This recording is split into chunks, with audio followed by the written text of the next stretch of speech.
Cameron, you want to jump into it? Let's do it.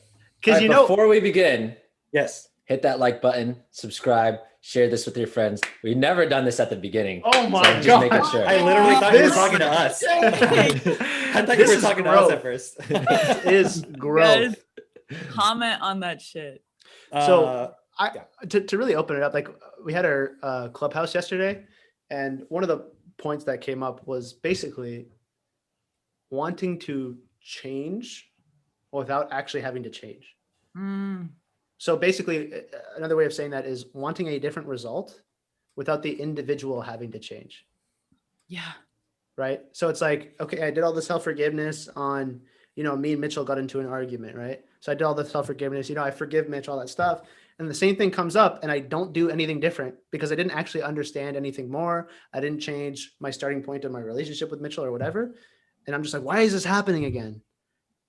And it was actually in the context of another example of that is, somebody needed to lose a lot of weight. So they got a gastro bypass surgery. And it's funny because I was thinking about it, right? It's like you reduce your stomach or something like that. So you can't eat as less. So based off just the words, I don't know the details of the surgery of liposuction, but I'm assuming liposuction is sucking fat, right?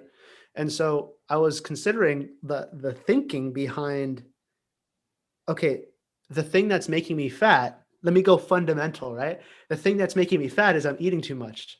So let's cut it. Let's nip it at the bud, right? Let's go down to the cause rather than the symptom, which is shrinking my stomach so I don't eat as much.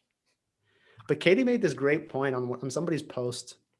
I think it was actually Cameron, it was this post that you shared about somebody who froze their eggs.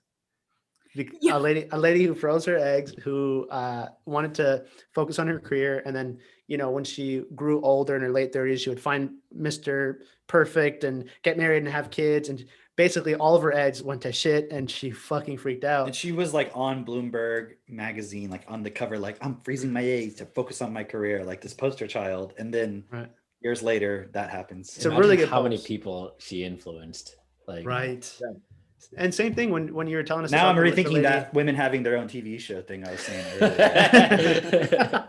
But if they're saying what's best, okay, I'm cool with it. All right. Right, exactly. Men or women, right? It's like so many people abuse what they have. But exactly. You gave another example a while back of how the maker of Sex and the City also like regretted how she lived her life and that she didn't have kids and everything, but she influenced a bunch of people to just be very, cosmopolitan lifestyle, right? So to go to that point, Katie commented on that post, like basically try to mess with life and you'll lose. Right. And it's that idea. Try to dominate life. Yeah. Try to dominate life. Right. And you're going to lose. Right. And so I'm looking at this point because somebody had mentioned, oh, you can't just focus on the external. You got to focus on the internal. That person was focused on the internal. So it's something more fundamental than that. They were thinking, I don't want to just suck fat of my internal. I actually want to go on the cause of my internal problem, which is I'm eating too much. So let me manipulate my stomach. But now they feel like shit all the time. They're puking. They take 1 or 2 bites of food. They do not feel good. So in terms of what Katie's saying, but the point is, unless you actually go through the process of changing who you are, the way you perceive things, the way your starting point in approaching things, you're not actually going to have any real effect in your own life, in your own results in this world. You just led in perfectly to what I was going to talk about today. That's what I wanted to do for you. We call it perfected. You just like Cameron, we're starting just to like riff, about to slam dunk. Here comes the alley-oop. Alley? Let's go. So everyone has heard this point, right? And I say everyone, I mean, if you're watching this, you probably heard this kind of stuff, right? That like we're multidimensional, right? Okay. So the thing that came up when you were talking about the stomach and all that's a really cool point, but they're still trying to change the wrong dimension. Like who you are doesn't only exist in the 3-dimensional reality. And yet if we believe that, we just try to change physical external things. And if we change all those things, that's why we take so many medications, because we're trying to change the physical reality, not realizing it's a projection of something on the inside. So it's not that physical matter is not real. And this is a mistake people have when you talk about reality being a projection. It doesn't mean that there's no physical substance to reality. It just means that you mold it in a projected way. So based on what's inside of you in terms of who you are, you will mold reality into a projection, into a expression and feedback that's representative of that. Dr. Emoto water crystals, great example of that. Right, exactly. And I always say, they say like, well, but it really works. He put Hitler on the glass and it made this ugly crystal and everything. And I was like, well, what if Hitler's mom or his girlfriend or a Nazi? Yeah, it was like, exactly, right, or a Nazi, right? They're like, oh, would they get a beautiful picture? Yeah, and it's like, well, no, but only if it's real or it's just BS, right? But what if they actually felt feelings of love towards him? Then would that affect it, right? So the point is, you're actually influencing it based on your bias and what you believe and all of these other points. So that is a hidden dimension. You know what I mean? It's a dimension that you can't see, but you see the results of it. You see the effects of it, right? See my shirt? That's what I'm doing. I'm doing the spells. Yo, yeah, show the shirts. Show the shirts. Okay, all right. Flex them out. Flex them out. Hey, wow. Drake, show us what's good. Wow. Wow. Oh, snap, boy. Just Mitch, let us know. Let us know. Okay. So, but I want to specify that distinction real quick, is because the way that experiment is kind of sold as is like these words have objective vibration, and if you just put this word on, by your water and stuff like that, then it'll change the water crystals. Not realizing people actually do that. Yes, I know. I've seen people actually they just put love on their water and they think Kian used to do that. Kian used to do that 5 years ago. He on his water jug, he wrote love, money, abundance, and stuff like that. But what is it actually? It's the person who is either speaking to the water or, whatever, thinking the thought and looking at the water or writing it on. It's that person is having the impression on the water crystals, because you are the creator. You guys speak to your water though, right? Like I speak to my plants every day, and then I speak to my water in the shower. Yo, what's good, dog? How you doing, bro? Yeah, how's it going in there? Play it. You guys know my feeling make you feel good, dog? That's Asif's own back chat. That's his back chat when he's drinking water. Hey, I've been growing some microgreens, and they are coming into like halfway through the cycle before they'll get harvested, and they've been growing so great. Like I tried to grow seedlings too early in the season and they died off because it wasn't warm enough here, and it just wasn't close enough to the shift in seasons for me to be growing seedlings. But these microgreens are growing great. And so today and yesterday I found myself just saying out loud, like, you guys are doing awesome. Like, I'm pumped about it, every time I see them and I'm like watering them. And I definitely can see there is different intention when like it's visibly there. Like when you physically have the evidence of it, it's much easier to go into that like, oh, like you're doing great. So with someone who's losing weight, if they're absolutely not seeing any sort of thing and they perceivably have done everything that they could within what they can see in that space or what they're willing to do, just doing that easy, like fix my stomach that's like the only thing that they're aware of that could possibly do it, because they don't have trust in themselves. They don't have like the ability to take responsibility because they haven't done it in more than likely no other area of their life. Because if they're at that point, like if they're so obese, like there's people out there that are 600 pounds, you guys, like it's crazy. It's crazy. And just to think like, where is that person at? Or what are they aware of rather?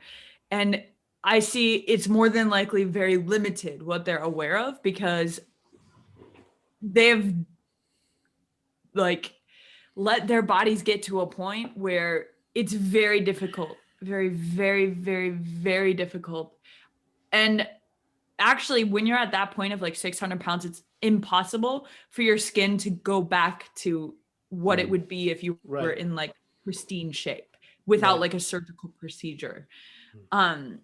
So, what yeah, I've noticed is that a lot of people, this doesn't apply to everyone, and there's different reasons. So before I was going to say, you should go into Destiny website and look up fat, or go into eQuaff, right? Or the Destiny website and look at some of the articles and information on there, because they explain what fat actually is.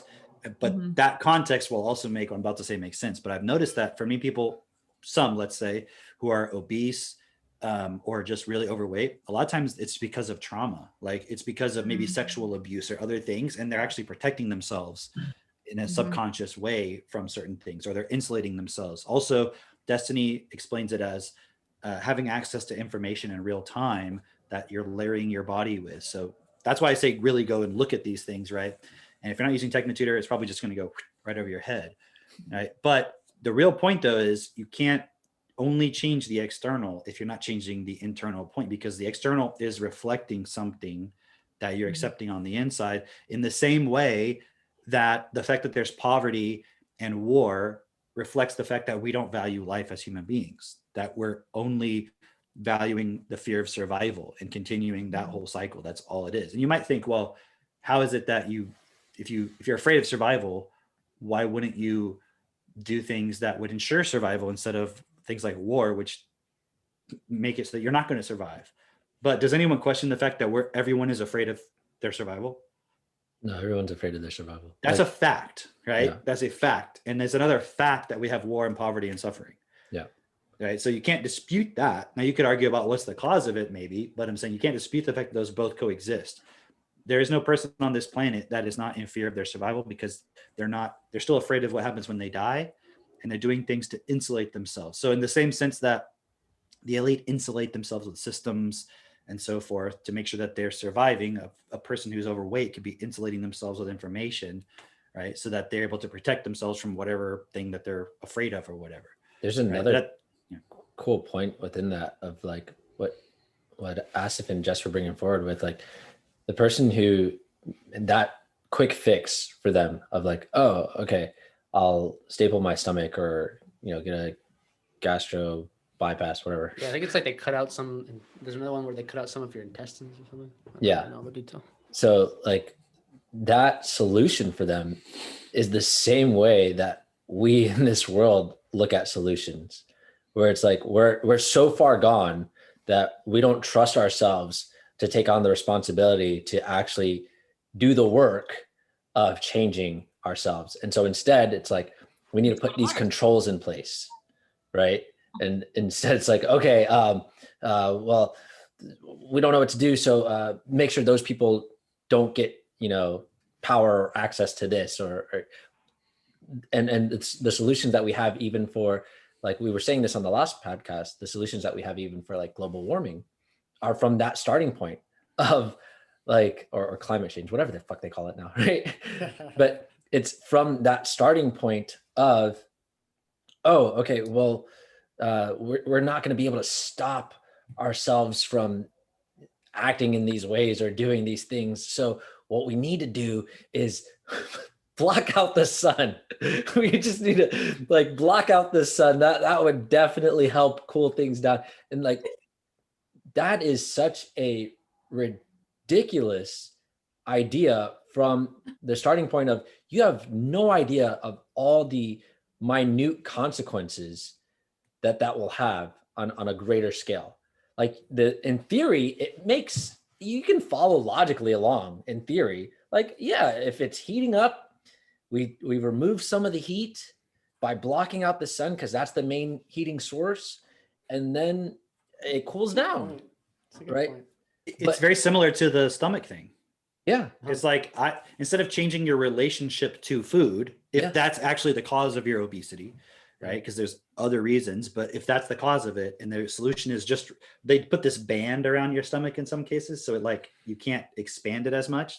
Katie told me the problem with it is it stretches out anyways over time, but they constrict it. So just like with the virus, right? They've constricted society, like slow everything down. You mentioned the climate change thing. I was just thinking about the word change, and they're basically saying, don't change anything. Keep it so everything's static. Right. Like change everything, but so that everything is static. So there's no that's a great change point. in the climate. Yeah. And it's like, does that even seem theoretically possible? I mean, don't we live in a world where everything's in homeostasis, right? Mhm. And so do they really know what's the exact right amount? And if the point of you constricting your stomach is so that you eat less food, why don't you just eat less food? Well, I can't help myself. But here's the thing that they don't tell you. They can't stop because they didn't change their relationship to food. So are they going to stop eating the same amount? No. No. But since your stomach can't hold all that food, guess what happens? Vomit. So a person will go and have a steak dinner and sit down, and then they'll go to the bathroom and throw up 3/4 of it. That's what this Because person's experiencing. That's what they have. That's what happens, right? And I know multiple people where they've had that. So it's- that's the it's consequence funny. of it. Yeah. It's funny because I made a post about the like effect that lockdowns are having on children and how like the suicide rate of children are going up, and there's more children at the age of 9 who want to kill themselves than ever before, and the amount of phobias that are occurring of children like scrubbing their hands like beyond like reasonable measure because they're terrified of germs and all that stuff. Wow. And somebody commented in the medical field, who they are in the medical field. They were saying, I don't think that, anecdotal evidence from,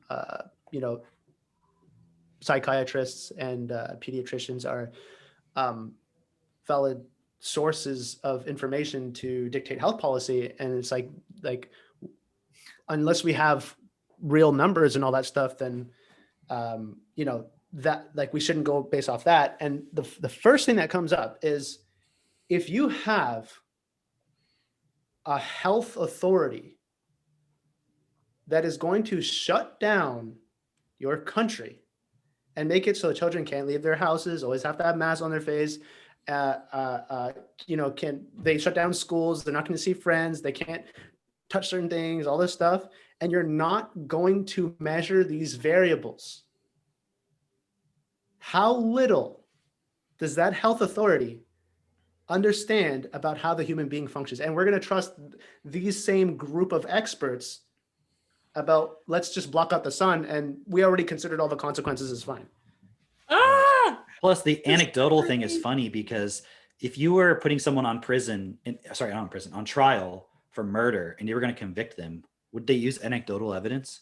Yes, they would. Like they're just going to use someone's story about what happened and a whole bunch of people's anecdotal evidence, and that person's going to be potentially put to death. Yeah.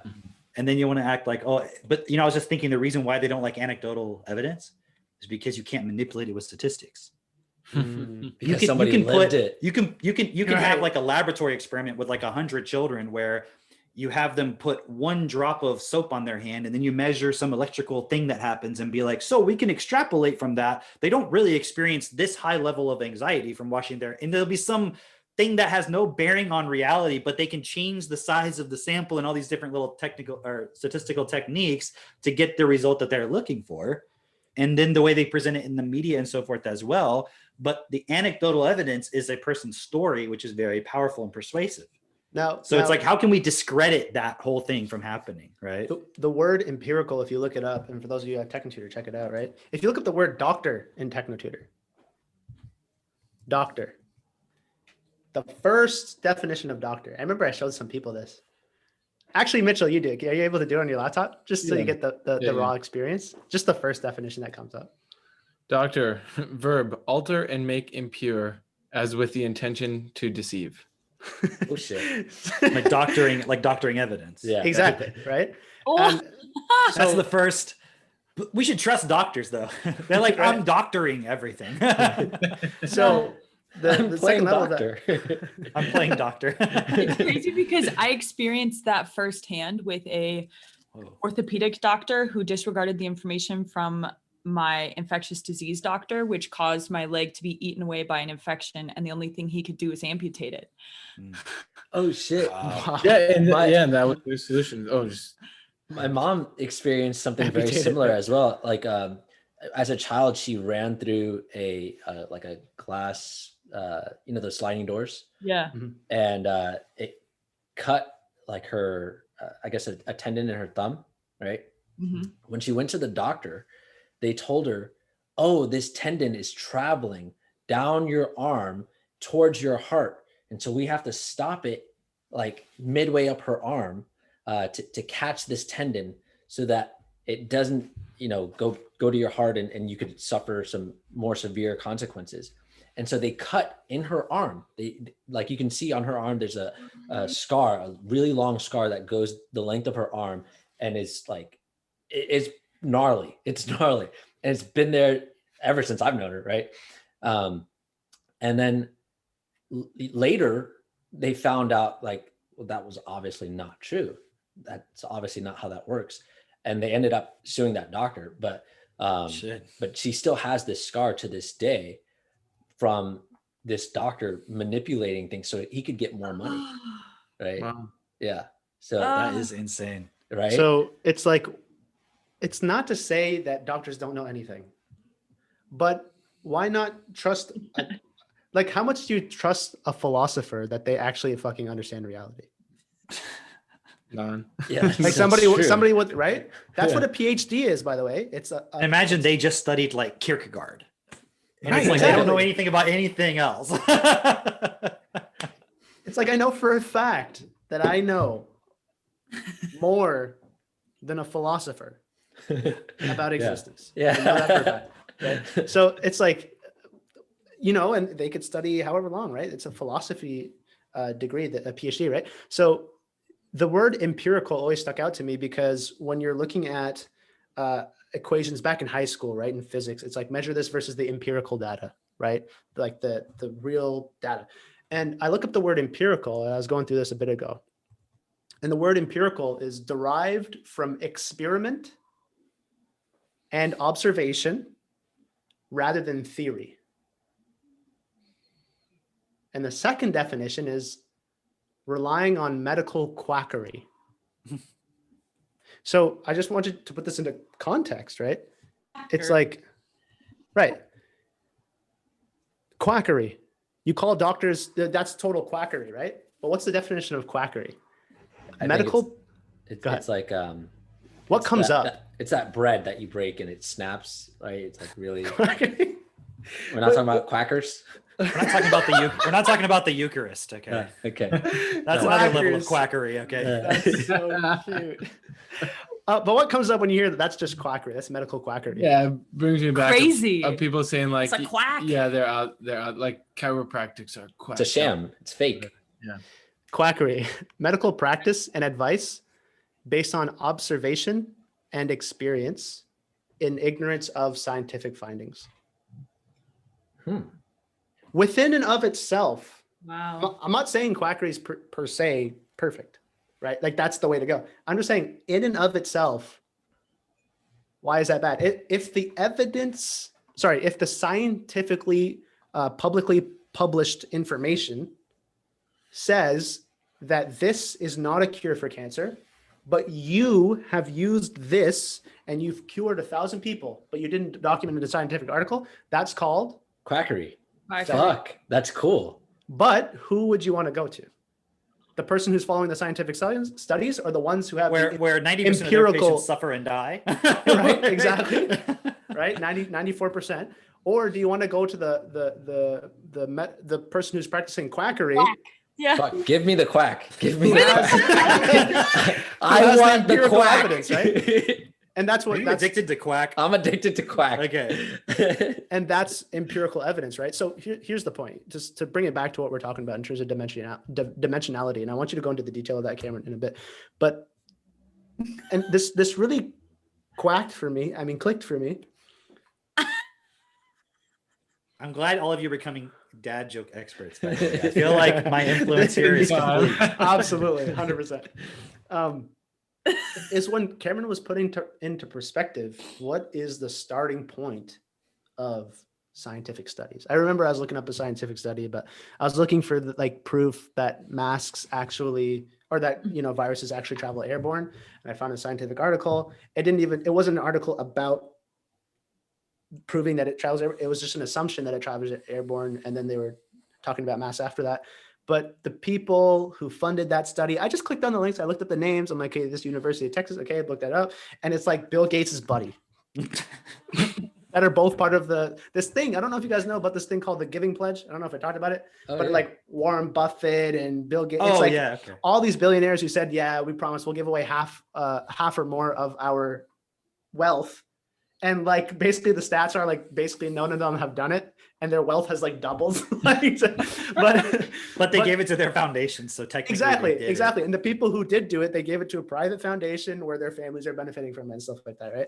So it's so good. I'm not gonna have spell blue balls today. I know. Think about this: they're all getting together to like influence this reality, but the way they do it is by being these charitable guys. So everyone's like, "Hey, it's cool." Like, yeah, they're like there's people who are getting together trying to control everything, and they're like, "That's crazy conspiracy theory." But look at Bill Gates and his friends; like they're helping everything and changing the world. You're like, you're literally just saying it's happening. You can see all the people on it: Mark Zuckerberg, Elon Musk. They're all part of the Giving Pledge. It's super intelligent too, because like one of the guys, David M. Rubenstein, who's somebody like I like following his work, but his name is on like a lot of different museums in Washington, D.C. and everything. And it's so cool because the way that they describe this thing, it's almost as if like, oh, I'm doing such good in the world. He's like, I'm part of this Giving Pledge, and I'm trying to get others to be a part of this Giving Pledge as well. And some of them, they just don't get it, but we're still working on it. And if you actually look at what they're doing, it's exactly as you're describing. It's them giving to either their own foundation or to the Gates Foundation, right? And really having more influence than they had before. And really being able to just like, okay, so now look, I'm half as rich as you thought I was, right? Like, hold on. Imagine doubling your wealth and then giving away half. Hold on. Imagine doubling your wealth and people believing that you're a quarter as wealthy as you used to be, and yet you're able to do even more. And so, like, as a wealthy person and somebody in the public eye, you get away with more because now it's like, oh, he gave away all his money, so I don't really care what he does with his money anymore.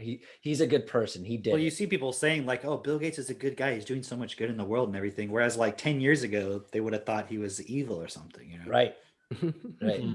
But think about that. That's like the starting point of those, people at the top, you could say. It's like they don't fundamentally think a human can actually change, though. Right. So there's some phrase. It was from I think it was from Bernays' niece or whoever's interviewed in Century of the Self. She calls it enlightened despotism. And I'd actually look up what that meant, but it's like you see yourself as this good figure. You're kind of like a god to the common person, but you just rule over them, and it's like your duty in a sense. But inherently it's fucked because you're just promoting inequality. Yeah. Just perpetuating status quo where everyone's enslaved to a system instead of educated. Remember, their justification was everyone is so uneducated and unpredictable, and they have all that unconscious, irrational aspects to them. So we have to control them. Like we have to be the guardians of sort. Now, it wasn't the word guardian; it was the word. Do you guys remember from Century of Self? There was a word they used. It was like. Was it custodian? Maybe it was custodian. No, it was something else. Custodians would came. There was a specific word that they used. Vanguard. It was something like that. Oh, okay. It was like, I think it was the word vanguard. Right? Okay. But anyways, it was something like that. But the point is, they see themselves as sort of like they're protecting everybody by controlling them. Right. Yeah. It's like the perfect. And I'm not saying that their intentions are bad per se. Like maybe they actually do believe that. Okay, but. Does it matter if that's their, like, let's say like, well, look, I truly, genuinely in my heart believe that when I hit you, it's out of love. It's like, that doesn't make it acceptable. Right. My gosh. Like, do you see how it's using the idea of love and protection to justify abuse? It's like, so your intention is all that matters. It doesn't matter what actually happens. So when we say starting point, we don't mean the same thing as intention, just to be clear. Those are two different things. Starting point and intention are not the same. Starting point is like physically measurable. Versus intention, like think about it. Starting point is measurable in the outcome. Intention is not. Intention is you could just be fucking making it up. Like how do I? Well, my intention wasn't to hurt you. It's like I don't fucking know that. What is that? How is that relevant to me? Yeah. The road to hell is paved with good intentions. Right. Now I really understand that. Right. It's such a good quote. It's like parents see it's okay because like some people see biblically it says you know, you have to respect your father and mother. Your father and mother have authority over you. And like all those different quotations in the Bible about like parents being this authority figure to the children.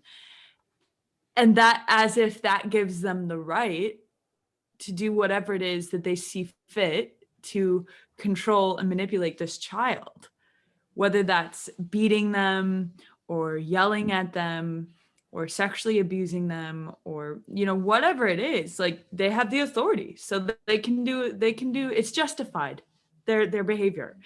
And it's ridiculous because so many children are growing up and their parents are never explaining anything to them, anything about anything. They just hit them, they yell at them, they stop talking to them, or whatever it may be. It's like, dude, this little being has no context. They have no idea what's going on. They don't know what anything is. Like, you are like essentially their lens into reality. And so whatever you show them, that's what they think is everything. That's what they think is the rest of the world. So if you grow up beating them, not explaining anything to them or hitting them, you know, just sexually abusing them, whatever, that's what they think the rest of the world is like. Well, that They is don't the know world. anything else. That's well is, said. exactly. And then they grow up accepting it outside of themselves. And that's a cool point you're bringing up, because a lot of times when we talk about that, people will say, like, I like to make this post where I'm like, if it's okay to hit your kids, then it's okay to hit your wife, right? Right? And they're like, well, but children, they're not, like, they don't know anything. They're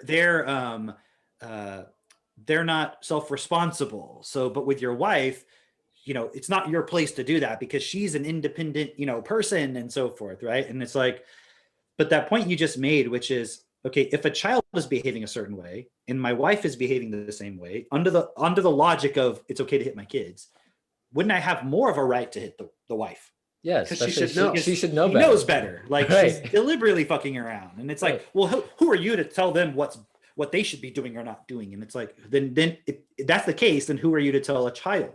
Well, I'm the authority. I'm the parent. I have to do everything. And da da da da da. But what you just said was like, it's like they're formless in a certain sense in terms of that inner dimension, right? Not the physical outward dimension, but the inner dimension of like who they are is not formed yet.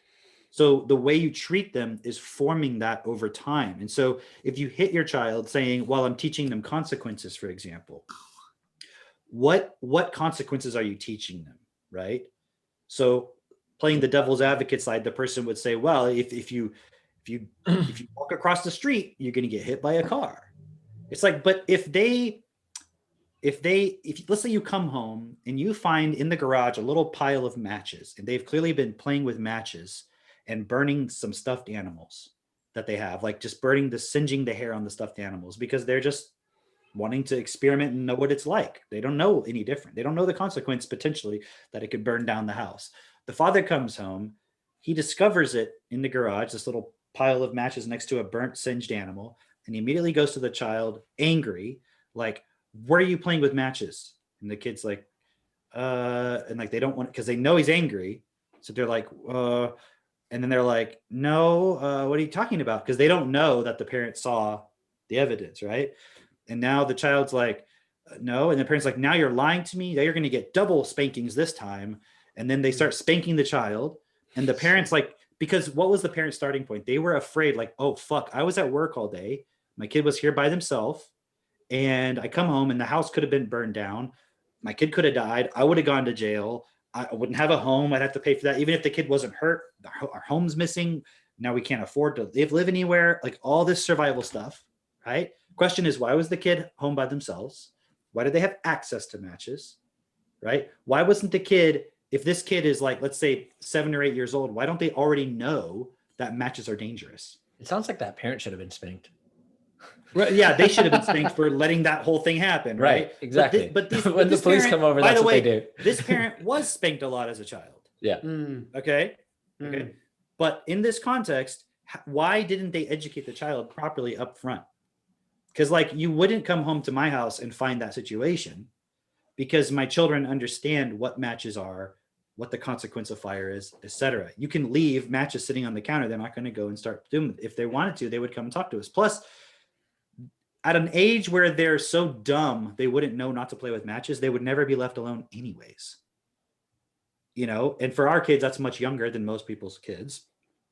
But why is the kid being left alone? Because the parent has to work. There's not one parent staying home, supervising, being around. Or you're working from home and your attention is always on something else, and your kid comes. But there's no one person who's focused on the children, right? And supporting them in in that time when they don't know any better. So now you're in this situation.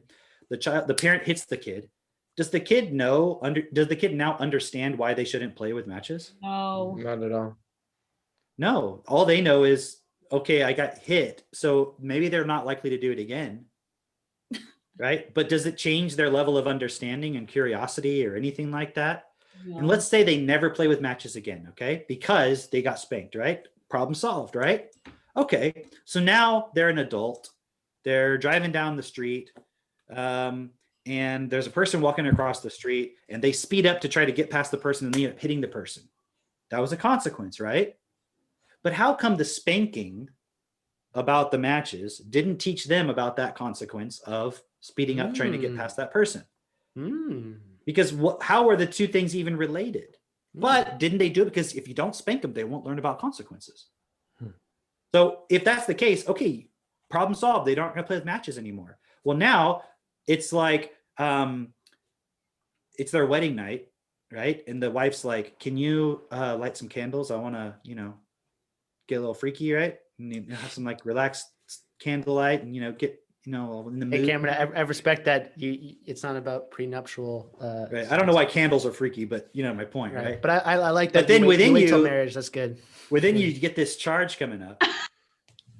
Right. And you remember your dad spanking you, and you don't even remember it, but like all this stuff starts coming up, and you're like, no, I don't want to do candles. Like, let's not do candles. And she's like, why? He doesn't find me attractive. He doesn't want to be intimate with me. And now you start having this conflict with each other. And she's like, what's wrong? Is something wrong? And he's like, no, nothing's wrong. Nothing's wrong at all. What are you talking about? I just don't want to do candles. Like, why don't you want to do candles?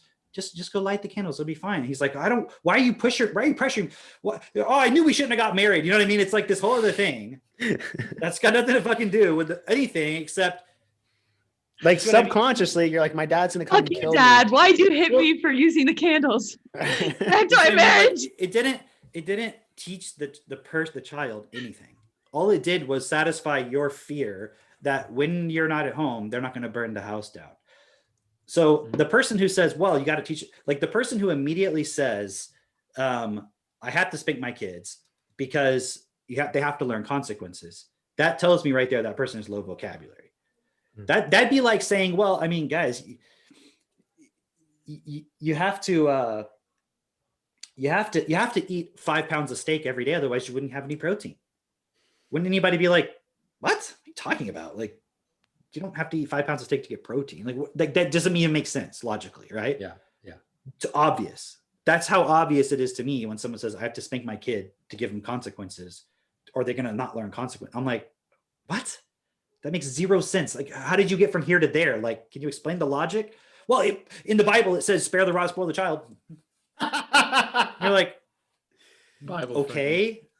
What was the context? It was translated through multiple languages. So do you understand all the context and the etymology of those words and what they actually meant and the historical context and the fact that they would like say also stone gay people to death and shit like that? Like, did you do that too? Like, is that what you're doing? It's like, doesn't make any sense. So, but the person doesn't have an actual, they went through, they understood why, right? And they didn't understand.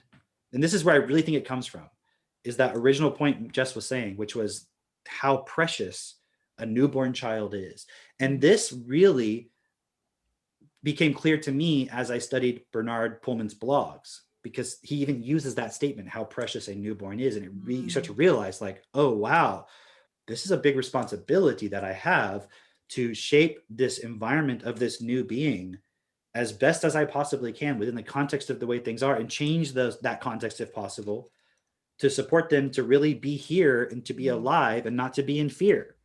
Because the only, for a fact, the spanking is using fear.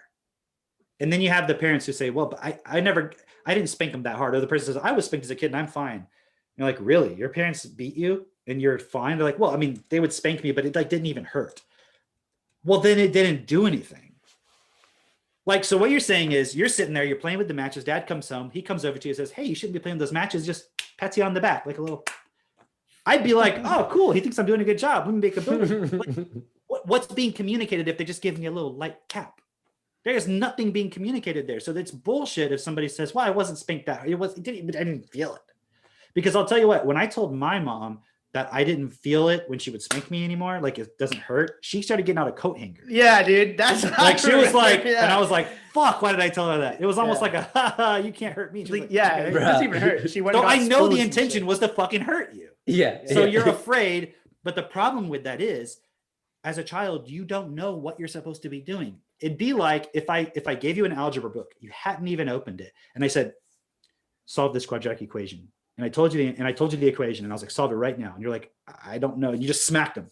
Fucking solve it. And you're like, I hit him again. Learn how to solve it. And you're like, okay, let me open. What is the answer? And you're like, I don't already know. Like, let me study it first, and then I can perhaps give you the answer. To me. Like, yeah, can you explain something? So, did you ever sit down with your kids and explain to them how reality works? Did you ever explain to them how to make decisions? Like every single day, multiple times a day, we have this conversation in our house. Max, Seneca, whoever, why are you doing that? Or why do you want that? Or why did you do that? Okay, was that best? Okay, yes, are you sure? Okay, well, if you were Max or you were Seneca or you were me or whatever, would you want someone to do that to you? No. So then is it best? Is it best for everybody? No. Okay. So, and that's just an example of a conversation that we have multiple times a day, always bringing it back to that starting point. So if you're not doing that as a parent, like really explaining everything, then your child can have the freedom to choose because they understand. You're still there to guide them and help them. So if they're going to do something that's going to hurt them, you can step in and say, hold on, wait, before you do that, let me explain something, right? This is the choice you're going to make, and this is the consequence. So let's re-examine that point, right? And you don't let them hurt each other, huh? So here's something that's really interesting because I think I'm the only person in this group that wasn't like spanked as a kid. My mom, for whatever reason, her and my dad made a vow to not spank me. That's sick. Go figure. Now I'm this, fucked up person, right? So, but here's what's fascinating though, is that even though they said, okay, they wouldn't physically hurt me. When I first got Techno Tutor and I started to look at, I was going just through the basic words, finding all sorts of stuff in my like buried within all these associations and attachments to these simple words. And the word door, I was looking at the word door, and I'm just like noticing I'm reacting to it. I'm like, what is going on with this word door? And I didn't think twice of it. But then I think I reached out to Keanu, someone. I was like, since I'm kind of reacting to this word, I don't really know, am I doing something wrong or right or whatever? And Ken's just like, hey, just ask yourself, what, I don't know, do you have a charge around the word door? And I forgot about this memory when I was I don't know, I must have been 4 or 5. And I had my hand and I slammed my hand in a car door and it hurt, right? And so it's I was holding on to that subconsciously. But then I went back and the word door there was still something to it. So I'm doing some more TT on it. And then this memory popped up that I definitely forgot about. And it was when my mom would go to work and leave me and my brother home alone. She would say, okay, if someone comes to the door when I'm gone, don't get it. It could be a stranger. And it was all this fear of stranger at the door. She was probably feeling that fear and resonating that, or even if she wasn't feeling it, that was what was in it. Because then in my mind, it started to compound of every time that doorbell rings or whatever. It's we need to look around the corner and see. Yeah. They could come kidnap me. They could, I don't know what's going to happen. Rob the place or yeah. Yeah. Yeah. And so even if you think about that, it's that wasn't explained effectively to me. And the consequence of that, think how many doors you go through on the average day. Think about all the phrases of opening a new door, close that door, whatever, all around this word door, which was not explained to me properly whatsoever when I was a kid. And all of that, I'm walking around subconsciously with all that emotional charge to it of what's on the other side of the door. And that's just another testament to the importance of parents, even if you think your parents are, you think you're a parent and you're doing pretty good, it's like, if you're not actually sitting down, having conversations like Cameron and Katie are having with their kids, of really methodically explaining things, building all the context for your kids, those kids are still going to grow up in a world where then that inner dimension is messed up, and then it's reflecting in physical reality. We're basically just all off kilter, and no wonder we have a world that's all screwed up. It's just because it all comes back to that lack of education. You just illustrated two cool points. One, that example I was given with the flames and the candle, like perfect examples of how one word with some random little experience and charge can affect a lot of things. And like, imagine if like you're in a seminar and they're like, you have to walk through the doorway to your blissful life, and you're like, fuck that. At a subconscious level, just because of the word door, you're reacting to it. They're like, why don't you want to walk through the door? You're like, there might be a stranger on the other side. Yeah, exactly. Exactly. I shut the door on my finger, man. But the other thing, second just point? real quick, the other point was, that point about, okay, because I'm looking at the objection. Somebody says, okay, so you're saying Cameron and Katie, they don't tell their kids to not answer the door if somebody comes to the door? First of all, that wouldn't happen because we're here. Okay, someone's gonna be there with them. But even when they get older, let's say, but a perfect example of that is like running across the street, because that's the big fear parents always have, kids running across the street, right?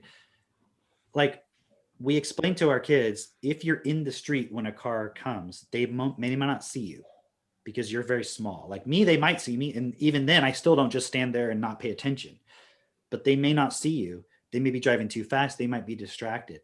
If that vehicle impacts your body at that speed, it will transfer all of it or some of its momentum to your body. Your body is very small, and all that momentum turns into a lot of force and a lot of energy, and that would hurt you. It would damage your body. Okay, it might even kill you, because if you damage a body too much, it won't be able to sustain your life anymore. Okay, so isn't it best to be alive and not be hurt and everything? Absolutely, right? So when you're playing outside, is it best to just stand in the street and not pay attention? No. And if you're going to go across the street, should we look both ways? Should we look and listen and if we hear anybody? Because we have that part that's like a curve around our street, right? So be aware. And if we hear cars coming, what do we need to do? We need to get out of the street, okay? But within it, I'm not afraid that they're going to get hit. It's not a thing I'm thinking about constantly feeling afraid or worried about. And what'll happen is if I say all of that to a parent, but they're still holding on to the fear, they'll say, yeah, but they could still get hit. Something could happen. They still have that fear. And so the next time their kid runs across the street, they're going to drag them out of there and be like, I told you not to run in that street, and like smack them on the butt. Okay, the kid's going to maybe not do it, but probably not, because when kids start playing, they start not focusing. They're not thinking about where they're at. So that's why even after explaining all that with our kids, I'm still out there being aware. I'm taking that responsibility. And even if you don't hit your child, it's very subtle. And I got a long way to go, but spending time with Cameron and Katie, and actually for the first time for any child, like I've done this with other children, but being able to see it in action, I see how terrible I am at explaining things. Right. And you see all the little points that you're like, they don't have the context for, and you're trying to explain it with context that they don't have. But a great example of that is just like when Mitchell's example is a brilliant example of how, if you're holding on to a fear, you're going to pass it on to your child. If you're holding on to the fear and you're like, okay, so don't hit my kids, like just explain it to them. You're like, okay, Timothy, that's a kid name, right? Timmy. Timmy. South Park. It's like, okay, Timmy, like make sure you don't run across the street, because if you're going on the street and you're playing on the street, you might get hit by a car. If you get hit by a car, then mom is going to be really sad. It's like all this other stuff starts opening up, because then you're going to die. And like, maybe you don't say die. Maybe you're trying to avoid the word without you, Timmy. Plus, even if you're just explaining it, but within you is the fear, that resonance is coming through in your words in an unseen way, and it is impacting them anyways. So it's really about starting here. So let's jump into the specificity, because that is basically in essence the point of dimensions. I used to react to this word dimension. Something's multidimensional, right? Interdimension, right? It's like I would react to this word dimension just because I didn't understand what it meant. But just like you described, I think it was on the call that we had before this, you're saying how, if people hear the word holographic projection, they're like, oh, that sounds like some spooky shit. And Destiny talked about holographic projection. Oh my God, I knew this was some weird stuff. But do you have that book, The Holographic Universe, Cameron? And you picked up this book and you're like, just read a fucking science book, right? That's not a Destiny book, right? No. Published by HarperCollins, so, right. mainstream. So it's like this idea of fear that comes up when we don't have the vocabulary is actually what you're experiencing. The book was called The Holographic Universe. Holographic Universe. I'm saying that for the podcast listeners. Oh, nice. Yeah. The Holographic Universe, right? So, and there's more books that you have that talk about the universe being a holographic projection in the context of quantum mechanics and things like that. So the point is, the point is, when you are reacting, find the word. And what Mitchell had to do with the word door is he didn't just think of, oh, a door, like what's the issue? He had to zoom in that word door and zoom it and zoom it and zoom it and zoom it and be like, what is in that? And you have to consider multiple dimensions of it. But Cameron, when we were talking on, I think it was the distributor call that we went really deep in that. Dude, that Thursday distributor call. Oh, that was so sick. That changed my life forever. Like the way I see things is never the same. And that explains like I'm multidimensional now, babe.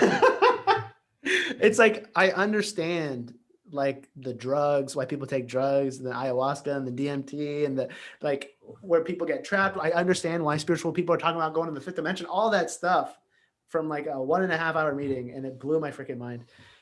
And what that did for me in terms of putting the word dimension into context, it had a really, really profound impact. And it was so funny because like I was listening to something else and the person was talking about in communication, how you can jump across dimensions. And they were using another word called layers of reality, but I realized what they're saying, what they really meant was dimensions, where you can describe something in time. You can describe something in space. You can describe something in terms of energy, matter, identity, where you can try to change in space or in matter, right? Lose the weight over time consistently. But if that is not your identity, the way the I am statement and all that stuff, right? It's like, if you don't actually understand who you are, it won't work. And when I say, like, let me take it a layer back. If you still think like that fat person, you're not going to be able to lose the weight.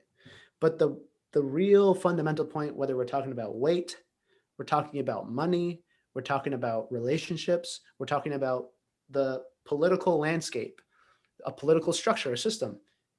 If we don't understand who we are, we're never going to understand the consequences of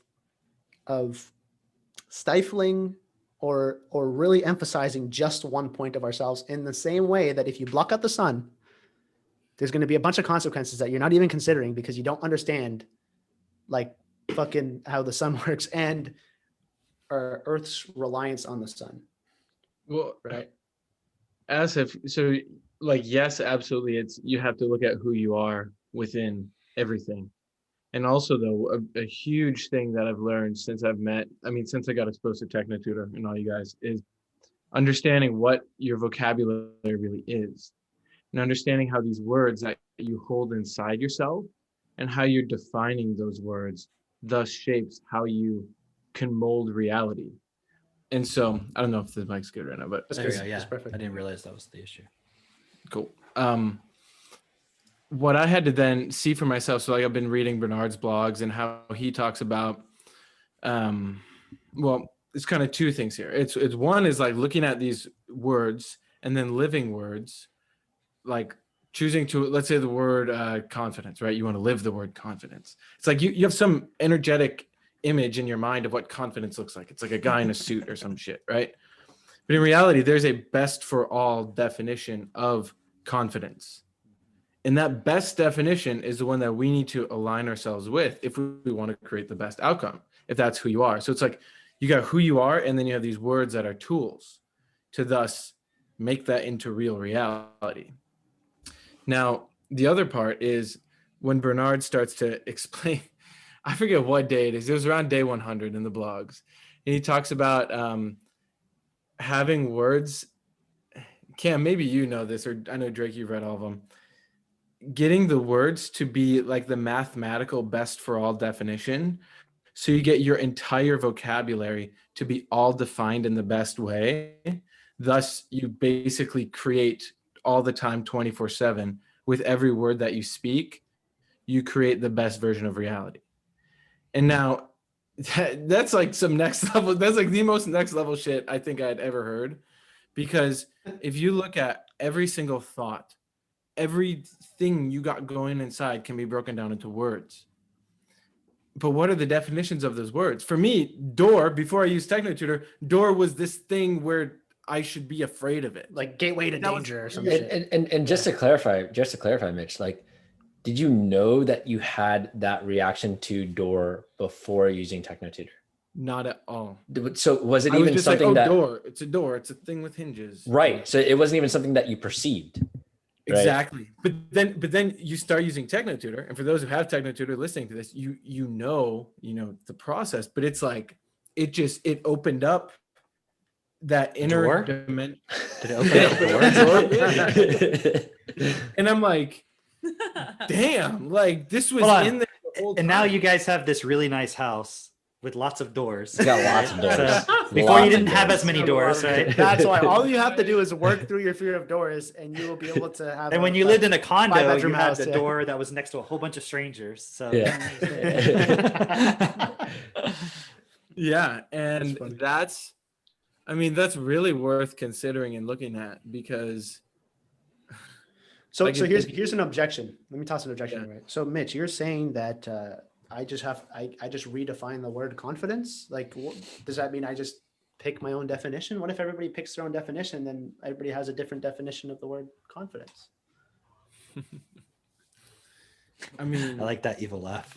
He's like, that's when Mitch is thinking like, you idiot. well,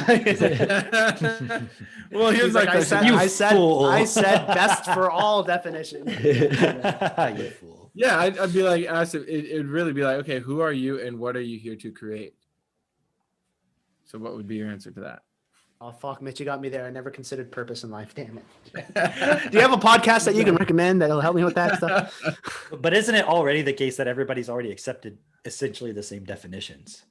Yes. So if you react to the point of like, oh, well, I don't want to be told what it's like you already have been told all the definitions of every word, right?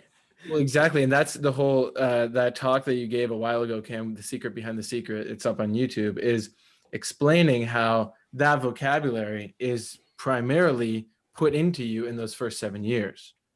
So unless unless Cameron and Katie were your parents or the other TechnoTutor parents. Like, hey, fun fact about those audios. Could you imagine that was like Cameron just like walking around on the street doing Facebook Lives? Or when you could tell he's driving in the car. Right. Yeah. It's just him just being like, all right, I got to talk about some shit. Turns on Facebook Live. Just starts going. Yeah. I didn't plan it out. But so that's the significance of just integrating the vocabulary, integrating concepts inside of you, rather than trying to memorize and be like, okay, confidence. What does confidence look like? Oh yeah, shoulders back, like stand up straight. Think about this. I did that. So Kevin Trudeau has that newsletter where he encourages you to create your own personal dictionary. Because I found that before I found TechnoTutor, and I was like, oh, this actually makes a lot of sense. Like, I use these words all day long. I don't even know the definitions of these words. Sure, I should, like, he calls it activate and illuminate the words. So I'm sitting there like focusing on the words, like, I must come up with, I just remember being so pissed off, so frustrated. Like, I'm not memorizing anything. I get in 10 days into it. I'm like, I don't think anything's happening. I don't really feel any different, but I was like, I don't know. Kevin said to do the dictionary. I'll just do the dictionary. And I just remember going through it and just being like, I am not even, I was getting down to like basic words. Like, you ever look at the word one and you like try and define what one really means. And you're like, wait, one, we're all one, and I'm one, and I was just so lost. And then thankfully, Techno Tutor came along, and I got it. It's so funny because I remember at that event, you'd be like, "Oh, I know that word," and then we were looking it up together. You're like, "Oh, I know that word," and we talk about it. It was so funny because we were talking about spirituality, and you're like, "Do you know where the word spirit comes from?" And I'm like, "Oh yeah, actually, breath." And you're like, "Yes, good," but I didn't know what breath meant. Right. It was in the context because it was a great example of memorizing something versus knowing it or living it, right? Because we were talking about a spiritual awakening. And I'm like, what do you mean by he had a spiritual experience, this guy that you were staying with? You're like, well, like he took the ayahuasca or whatever. What were you describing? You remember, like he took the thing and he had the enlightenment experience, and he realized that we're all one, made out of light, and this is all a mirage. So you're conflicted with there's clearly something off, but he's spiritually enlightened. And I was like, what does the word spirit mean? And you're like, oh, breath. It's like, what the fuck does that experience have to do with breath? so it's the difference between memorizing things and actually understanding. But I think you're still going with that point of going through that dictionary exercise. Well, it was just the best analogy I could describe it would be like I had one of those really shitty 1990s laptops with AOL, trying to get on the internet. You've got mail. Yeah, and I'm trying to run a brand new computer program, like Photoshop 2020, yeah. And it's I'm trying to run that with this really shitty hardware that was not programmed properly. So I'm like, oh, there's something there, but I wasn't actually taking it in, and then much less able to do something productive with it. But that's literally what the body is. It's a computer and it's programmed. The thing is, it was programmed in those first 7 years, mainly first 3 to 5. And if it wasn't programmed effectively, you can't actually deal with reality. And so that's where then the responsibility comes in. So you have to go back in and program that. And this was so eye-opening to me too. And every time I talk to Techno Tutor about people, it's there's this big... Wait, say it again. Every time you talk to Techno Tutor about people? Yes. No, yes. So yeah, every time you talk to people about Techno Tutor. You guys wouldn't believe how much this guy calls me and tells me about the world nonstop. And by the way, Cameron is... I speak to my Techno Tutor. Yeah. Oh, you talk just to your computer. Got it. Yes, about people. Yeah, what were you saying? He literally talks all day long.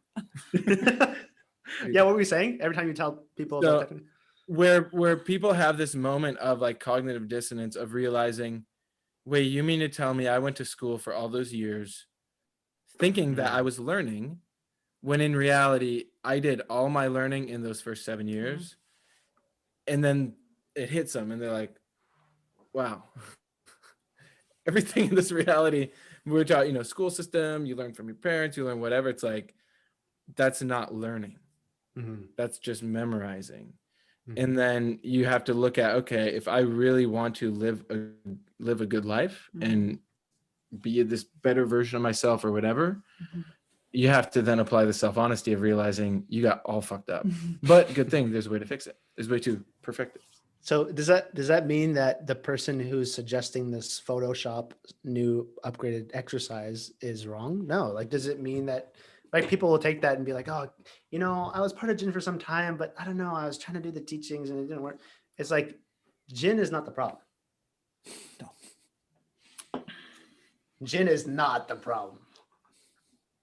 Because we all use those principles from Jin, and it's very supportive. But the point is exactly what Mitchell said. If you're not programmed to be able to receive that information, Cameron said it best. He said, hey, guys, can I say something massive? Oh, sure, Cameron. Yeah. Thank you. There are no Jin principles. Yeah, that was a mistake. Yeah. No, I'm not trying to criticize you, but people say that. You're right. There are none. What are they? I think the vast majority. I'm waiting for people on the podcast who are listening to say it or teachability. Yeah. Right. But it's not a principle, right? Am I saying there's no techniques? There's no lessons? I'm not saying that. There's lots of information. There's lots of points within it, but I'm not saying what are the principles. Doesn't Kevin say like, hey, you choose what you want, and that's not a principle. Right. Like, we have principles. You choose what's best for all. That's a principle. Can't force you to do it. Not forcing anybody, but that's a principle. Always do what is best for all. Fascinating. So, since Mitchell and I are getting married, right? We are just doing a specific regimen for our food intake and exercise intake to be in optimal shape for our wedding, right? And what shapes have you chosen? Triangle and square. No. I want to see like an icosahedron or something. Oh shit! What? He's gaining muscle, and I'm slimming down a little. Okay, and just So give she's your actually muscle gonna to remove Mitchell. half of her stomach. No. That sounds like some straight up transphobia right there, Mitch. Or Jess. That was some straight up transphobia right there. Okay, anyways, so How dare you as a female want to be slim and you want muscle? You toxic masculine. Are you fat shaming jerk. right now? That's fucked up. oh my Lanta. And There's Mitch, some white are you supremacy in slim there somewhere, shaming too, right I now, know it. dude? Are you slim shading? Are you slim shady? Are you slim shady? You're slim Yes. shaming, dude. What will is stand up. going on? Okay, so Oh yeah. She wanted to say something. Okay. All right. I can see now my starting point in doing that is, yes, I want to make sure that I am in optimal shape for the wedding. I want to also optimize our social media content and the content we're putting out online, and that will support me in that. And ultimately, I will be able to gain more influence by doing this to be able to tell more people about the tools that we're using. And like that was clear to me when I started this thing, right?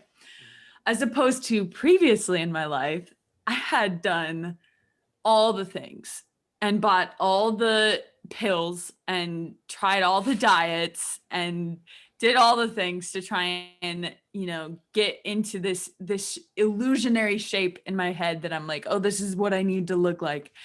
And it's so interesting because previously my starting point was purely, like I said, to live out and create this image I had in my mind, as opposed to now it's just plain and simple. Like, no, I know that this will support me in creating a bigger impact by being in the best shape that I can be in, which I don't even know what that looks like. Honestly, I don't, because I've never been in that kind of physical shape before. But before, I was like, oh, I want to look exactly like this. This is exactly what I need to look like, all for self-interest, all because it's going to make me feel better about myself. And I'm no longer going to be sad about myself. And so fucked up shit happens when you do that, especially for women. Like you become anorexic and you choose to not eat anything, or you binge eat and you eat a shit ton after you starve yourself for 3 days, or you eat and then you feel so bad about eating that you go and you puke it up because you're like, I feel so horrible with this food in my body. It's sitting there and I'm like, it's going to make me fat. I got to get rid of it.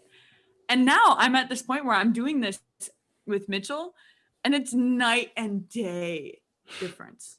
It's so crazy. Like I have had none of those symptoms. I have been just very clear, very direct with myself, and I have followed through and been like trustworthy with myself, knowing this is what I need to do.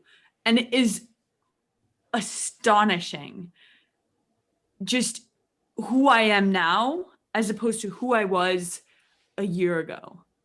Because even a year and like 3 months, whatever, right? Even honestly, even initially right away when I got techno tutored, there was a transition period.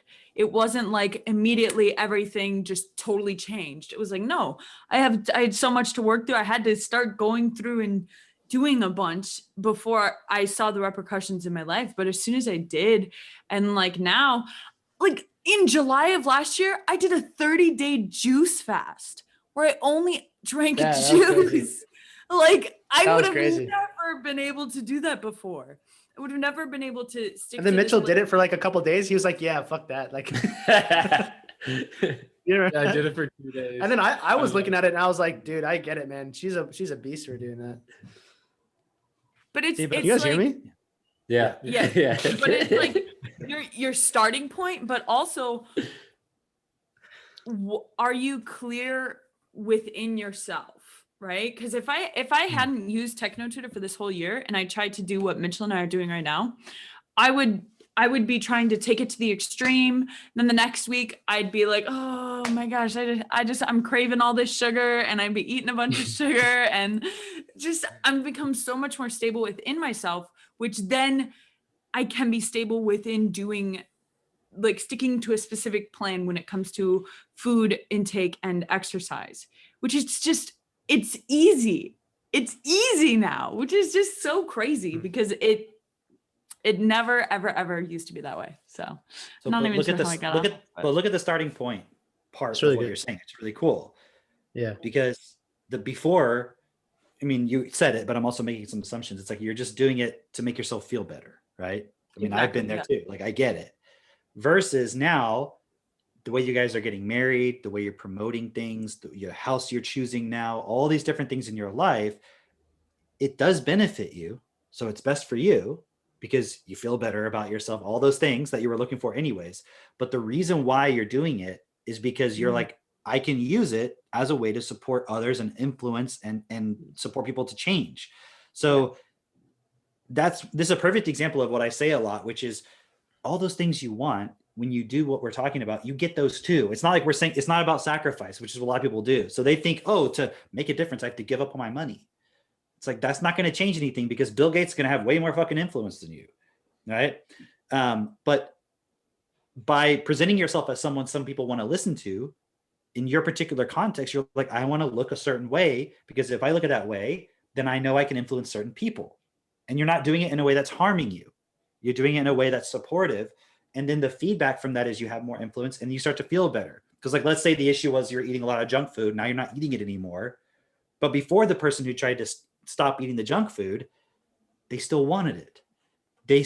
Their starting point was, well, now I'm judging myself because I'm getting fat and feeling sick. So they try to restrict themselves, but then they always come back to it and so forth.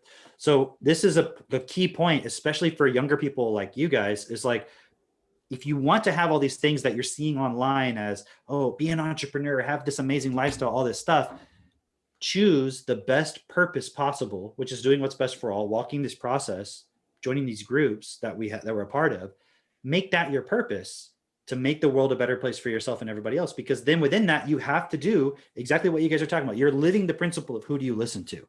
Mm-hmm. And it's like people think that means, oh, I should listen to so-and-so. No, it means you should become someone that other people will listen to. That's what the principle actually means. Principle, yes. Using that word loosely, in application. It's becoming that which you want that others are going to listen to, right? Now, within that, you could say it's a principle because does that actually lead to what's best? Yes.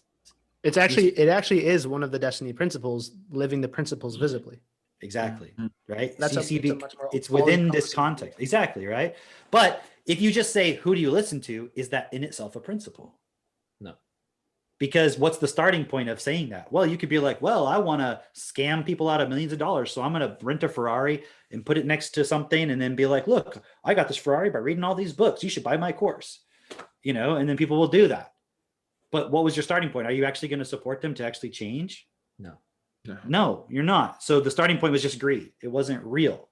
So who do you listen to? You can take that and you can abuse it. But when it becomes a principle is when you apply it in a way that's best for everybody. Yeah. Right. Hey, I wanted to say something else real quick that I thought was really interesting. It's my spell corner. We should have like a little segment that's like spell corner. But earlier, Mitch, that was the cutest little thing. That was the intro. Spell corner. When you were saying about these enlightenment experience, right? Where they were like, oh, I had all this experience and then I realized we're all light, right? Check this out. Oh shit, dude. All right, here we go. Oh shit. Spell corner. Shit, let me get my face close to the camera for this one. Oh shit. Back in like the early 1900s, right? The speed of light is like the speed limit of the universe, right? Okay. They were trying to figure out how can you travel at the speed of light, right? Yeah. That was the whole point. Okay. Well, what they were saying was, if you travel at the speed of light, you will be outside of time.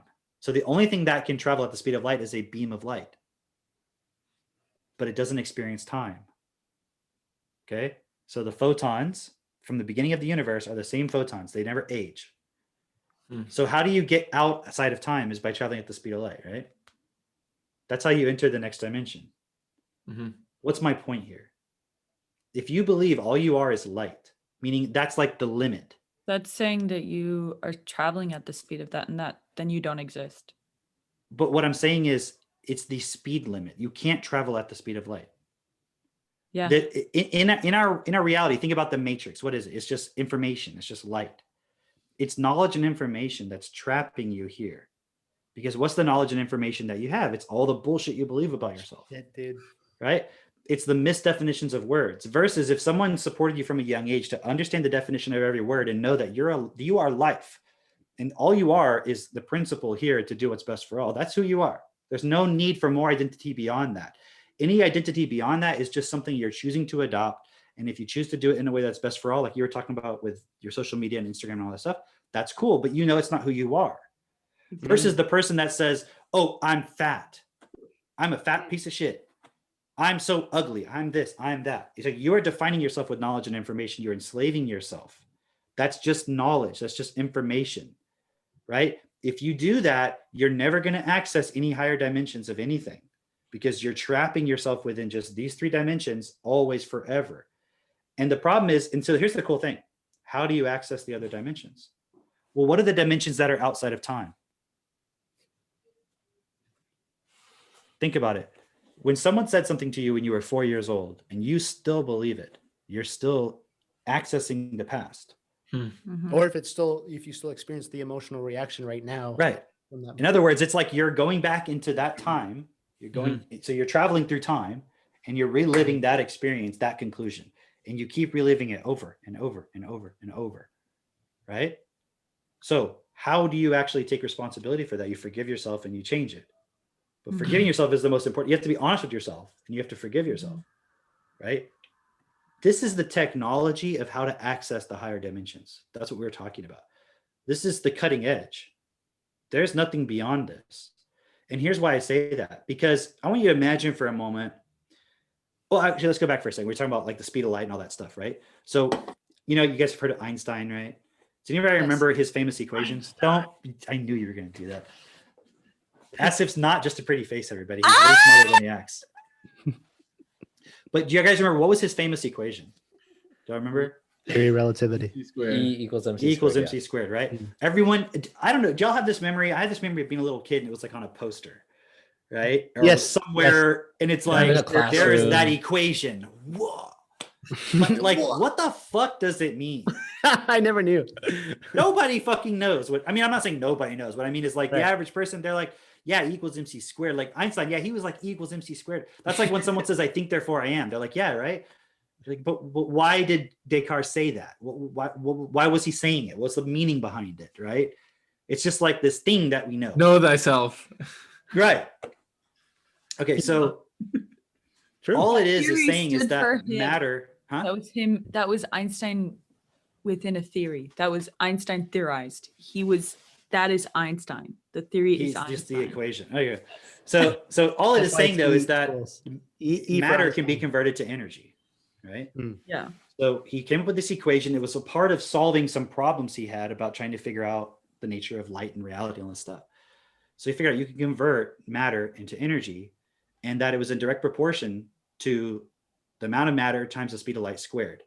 So if you imagine, that means if you take 10 kilograms of matter and you multiply that times the speed of light squared, that's how much energy you're going to get out. It multiplies it by a lot. The speed of light is like 670 million miles per hour. Okay. So you square that and you multiply it. So the amount of mass versus the amount of energy is like completely different, right? Yeah. So what did they do with that information? Turned it into a bomb. They turned it into an atomic bomb. And like I read somewhere, the 2% of the uranium that was in the bomb turned into energy. And look at the amount of, and like the bomb's not that big. It's not as big as your house, right? So that much energy turned into, like, look at those those atomic explosions, right? So we took this really, in the pursuit of trying to understand the nature of reality, his individual starting point wasn't necessarily to build a bomb.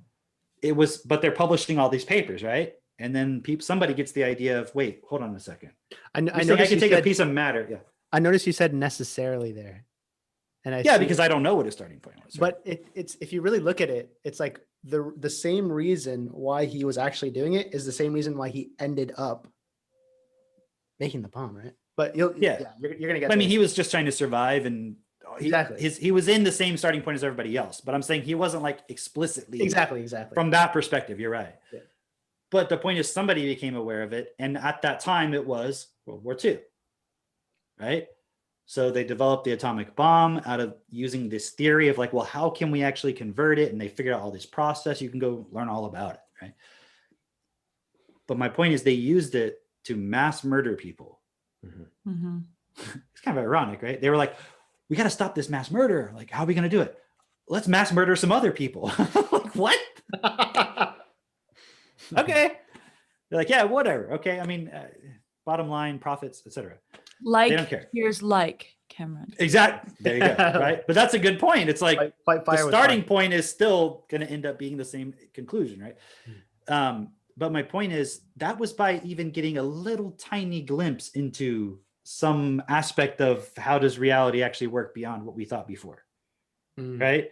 So now let's say you're learning about different dimensions and you're like, wait, so we can go, if we step outside of 3 dimensions and we go into the dimension of time, I can travel to different points in time? Huh. Imagine if the government had the ability to do that. Jesus. And they decided somebody was a threat. They could like go back in time and stop that person from being born. Yeah. I'm just giving you an example, right? And I like imagine doing that to your political enemies. Just like, I don't like him. Let me stop him from being hence the Cold War, right? Hence the Cold War. It's like whoever gets the access to this kind of power first, they're gonna fuck everyone else up. Because we know that their starting point is the same starting point as mine. It's just competition. So exactly, like whichever politician were to get it first, they would just take out all their enemies or whatever. Right. So what happens if now we're in the day and age that we're in and you have a technology where you can communicate to anybody on the planet? What would they do with that? Who's they in this context? Whoever's controlling it.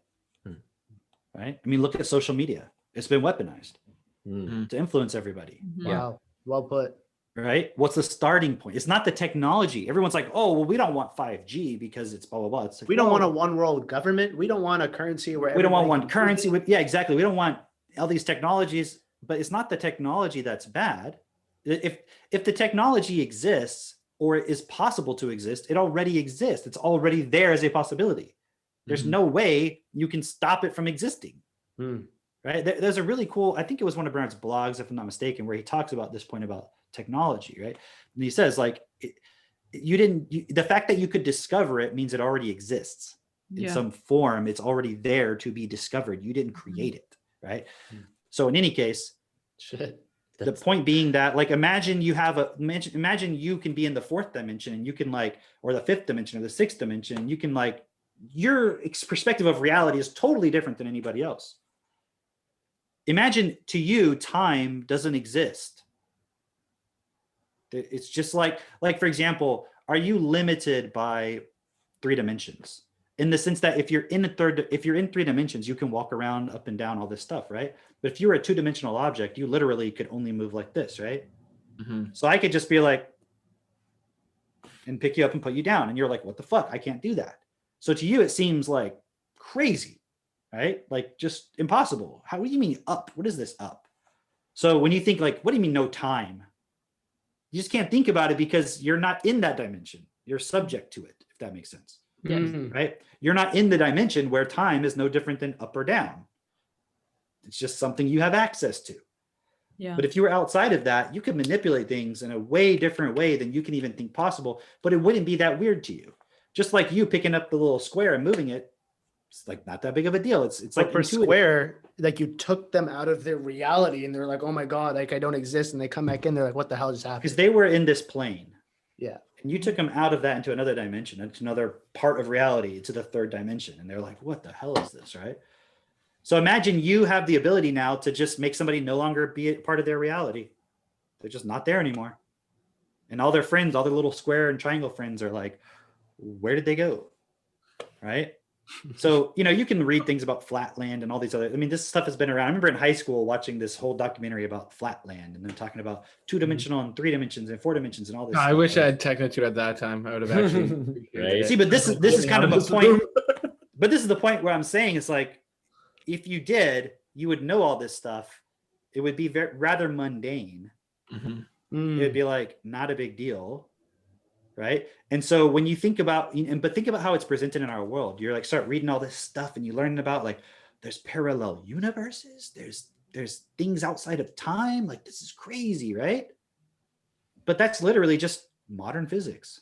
It's modern physics, but they didn't teach you that in school. Why not? Like, wouldn't that have been way more interesting in school if you had learned about all that other stuff? But could they even have taught it to you? No. Like, you wouldn't even have processed it. It's not the school's fault. And yet at the same time, the school was introduced as a way to dumb everything down and create a structure. So by the time everybody's in it, they can be like, oh, but we just can't do it. It's like, well, someone created it. But that's the kind of conversations I'm having with Max and Seneca. That's, to them, it's normal. You know what I mean? To be able to understand and talk about things like that. Like we were talking about quarks the other day, right? And then I started telling them, well, there's something beyond quarks according to those theories, right? There's something even more. So we started talking about string theory and other stuff too. But my point is, like, we have this fear of the unknown, right? So when people start studying destiny, for example, and they start talking about multiple dimensions, like you were alluding to, right, Asif, and holographic projection and all this stuff, it's just like, they see those words and they're like, I don't get it. But what's interesting is, I was having a conversation with someone the other day, someone who has Technotutor, right? And they were telling me, before, a year or two ago, you guys would talk and you'd be talking about, oh, well, you just got to face that point. You got to look at that point. You got to walk that point. You got to understand, you got to process this point, like just different, maybe things we had said over the time, like you got to look at this point. And he was like, I was like, what the fuck are you guys talking about? He said, but it wasn't until recently he'd been using his Technotutor and he actually did the word point in Technotutor. And now he's doing DIP, Destiny I process, right? And he's like, it makes perfect sense. He's like, I did the word point. I didn't even realize there was more than one meaning of that. Wow. And so he's like, so anyway, and then we were talking later in the conversation. He's like, yeah, it was just a point I had to face. And he's like talking like that. It comes natural to you. It's just normal. Like you're just talking and but someone else listening, remember in Your Wish Is Your, I think it's Your Wish Is Your Command, right? When Kevin's talking about if you were sitting next to like a society member and they were having a conversation, they'd be talking about it, but you'd have no idea what they were talking about. And it just wouldn't even seem significant to you. Just like, whatever. Mm-hmm. Right. So to a lot of people, talking about best for all is just like, but it's like you're talking to the square about the third dimension. They're like, but it's just a definition. It's just more information. Mm-hmm. You see, so as you start learning about what is the fourth dimension, what's the fifth dimension, what's this, what's that, you start realizing, oh, now I am understanding what it means. But here's the problem. If you go to somebody who's still in mystical thinking, okay, outside events control my life, and you start telling them about the fifth dimension, where does their mind immediately go? They go like spiritual dimensions of above. Fuck, we need to just planes. get there, and then everything will change. If we just get to that dimension, and if we need to raise our consciousness to the fifth dimension. Yeah. No, the fifth dimension is outside of your consciousness. Here's the spell breaker. Your consciousness is what's keeping you from accessing the fifth dimension. Your consciousness can't raise to it. Yeah. Your consciousness is a system of controlled perception based on your beliefs, based on information that's programmed into you to keep you trapped in fear of survival and generating energy. Oh, spells. And also check this out. Do you know what a particle accelerator is? Kind of, you guys heard about this, right? I've heard about it, but I'm not well versed in it. So the idea of a particle accelerator is when they were developing theories about what's the structure of matter, right? They realized, okay, there's got to be these other dimensions that exist, because for their mathematical theories to work, And what they were trying to do was unite quantum mechanics, relativity, and theories of gravity all together into one unified theory that made sense. Because if you just take these theories by themselves, they don't mesh. And there has to be some bigger context that they all fit into that also explains them. Okay. So they then started doing all this theorizing, right? And we're like, well, there's got to be, all of this makes sense. And I'm not giving all the details, but all of this makes sense if there's more dimensions beyond just the 3 dimensions in time that we experience. There has to be more to it, because then there's a lot more things that are possible. Okay. Things can curve and fold and fit together in more dynamic and intricate ways. And in a perfect example, I saw Brian Green made this example. If you looked at a picture of like a power line, it just looks like a line from far away, right? But if you zoom in, or if you were an ant walking on it, it's like this gigantic detailed curved surface. True. So the idea is a lot more, there can be a lot more complexity information at a smaller scale than you realize. So there could be dimensions that are not like another up or down, but that are within the dimension we're in, that can be like encased within where we're at. Or we could be inside of one of those, like maybe you're the ant on the cable, right? My point being, they started thinking there's got to be other dimensions that are there somewhere. We just can't see them for some reason. So they had this idea, if they take particles and they smash them together, okay, then if they smash them hard enough, maybe they could get them to release energy. Remember E equals MC squared? They could get them to release energy. And if that energy can't be measured, then maybe it went into another dimension. And maybe it's just it's like smashing them into a higher, that energy into a higher dimension. So they could measure the loss of energy and be like, therefore, there must be some other dimension that we just can't perceive, but that's where the energy went. Okay, so that would be some evidence that these dimensions that their math predicted actually exist, because they don't want to just accept that, because no matter what they did, they're like, we can't get our theories to work without 11 dimensions. And everyone's like, what the fuck, 11? That's so arbitrary. That's so weird. Like, why do they have to be 11? Why can't they just be the 4 that we know about?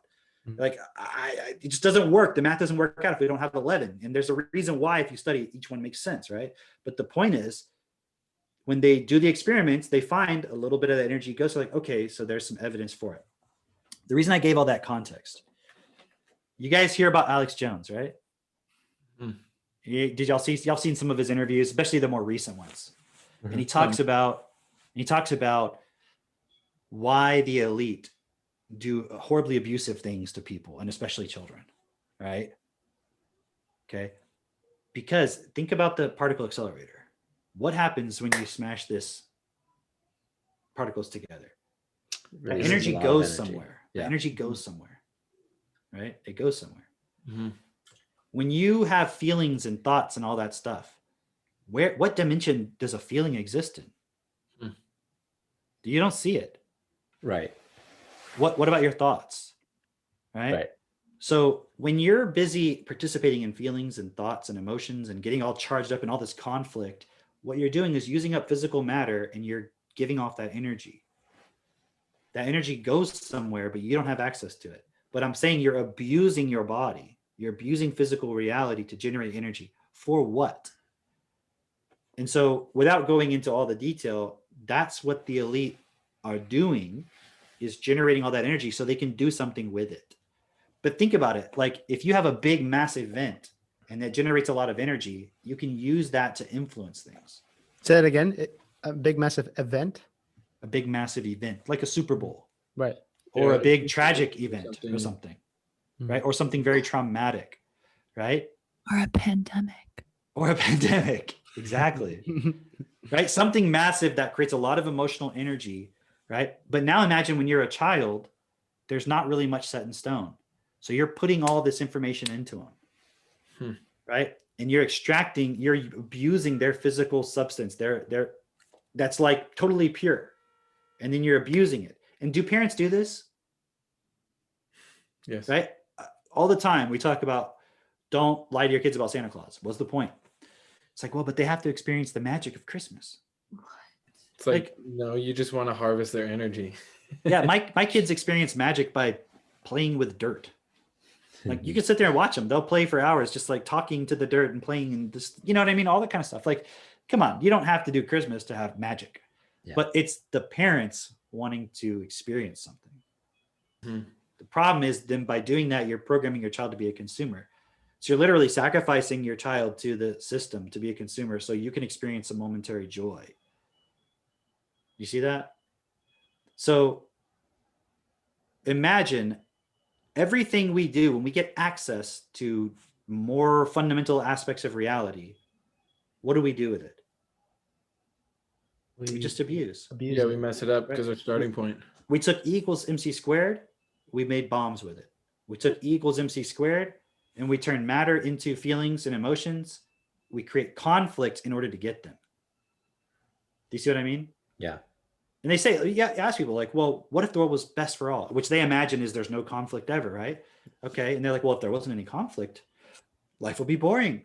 It's like, so what you're saying is, right, you need conflict to have excitement and you can't live without excitement. That's what you're saying. So you'd rather abuse reality so you can get excitement instead of figuring out maybe there's something more to life than just living for excitement all the time. Maybe there's a way to have excitement in a balanced way. What were you gonna say? So here's the next dimension of the spell. So this morning I'm doing my self-forgiveness writing on looking at conflict. And it's like this deep, so like I'm really unpacking this word, right? And I'm like, what is the real root of this word conflict? So it's con, meaning together, and then flict comes from like flick, which is strike. So then I look up, where does strike come from? And it's like stroke or rub or press. So I'm looking at this because you think, okay, conflict, right? It's like, oh, two people bickering, kind of striking each other. You can that makes sense, right? Mm-hmm. And that creates energy, right? The friction. But then when you look even more into the root, it's like a rubbing together.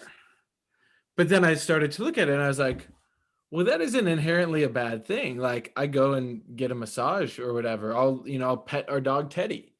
I'm technically experiencing conflict with him. Conflict. Yeah, look at that conflict right there, right? So this is how we experience conflict at our house. And so it was so wild because this is how it all fits together. So I'm looking at that and I'm like, okay, so truly conflict is just the best for all definition of conflict is where we have ourselves and then the world, and we press up against it and we strike it, we rub the world, whatever you want to say, right? It's like our physical matters interacting with the world out there, but it's in a way that produces an outcome that's best for all. So it's not rapidly burn up everything and then it fucking goes to oblivion.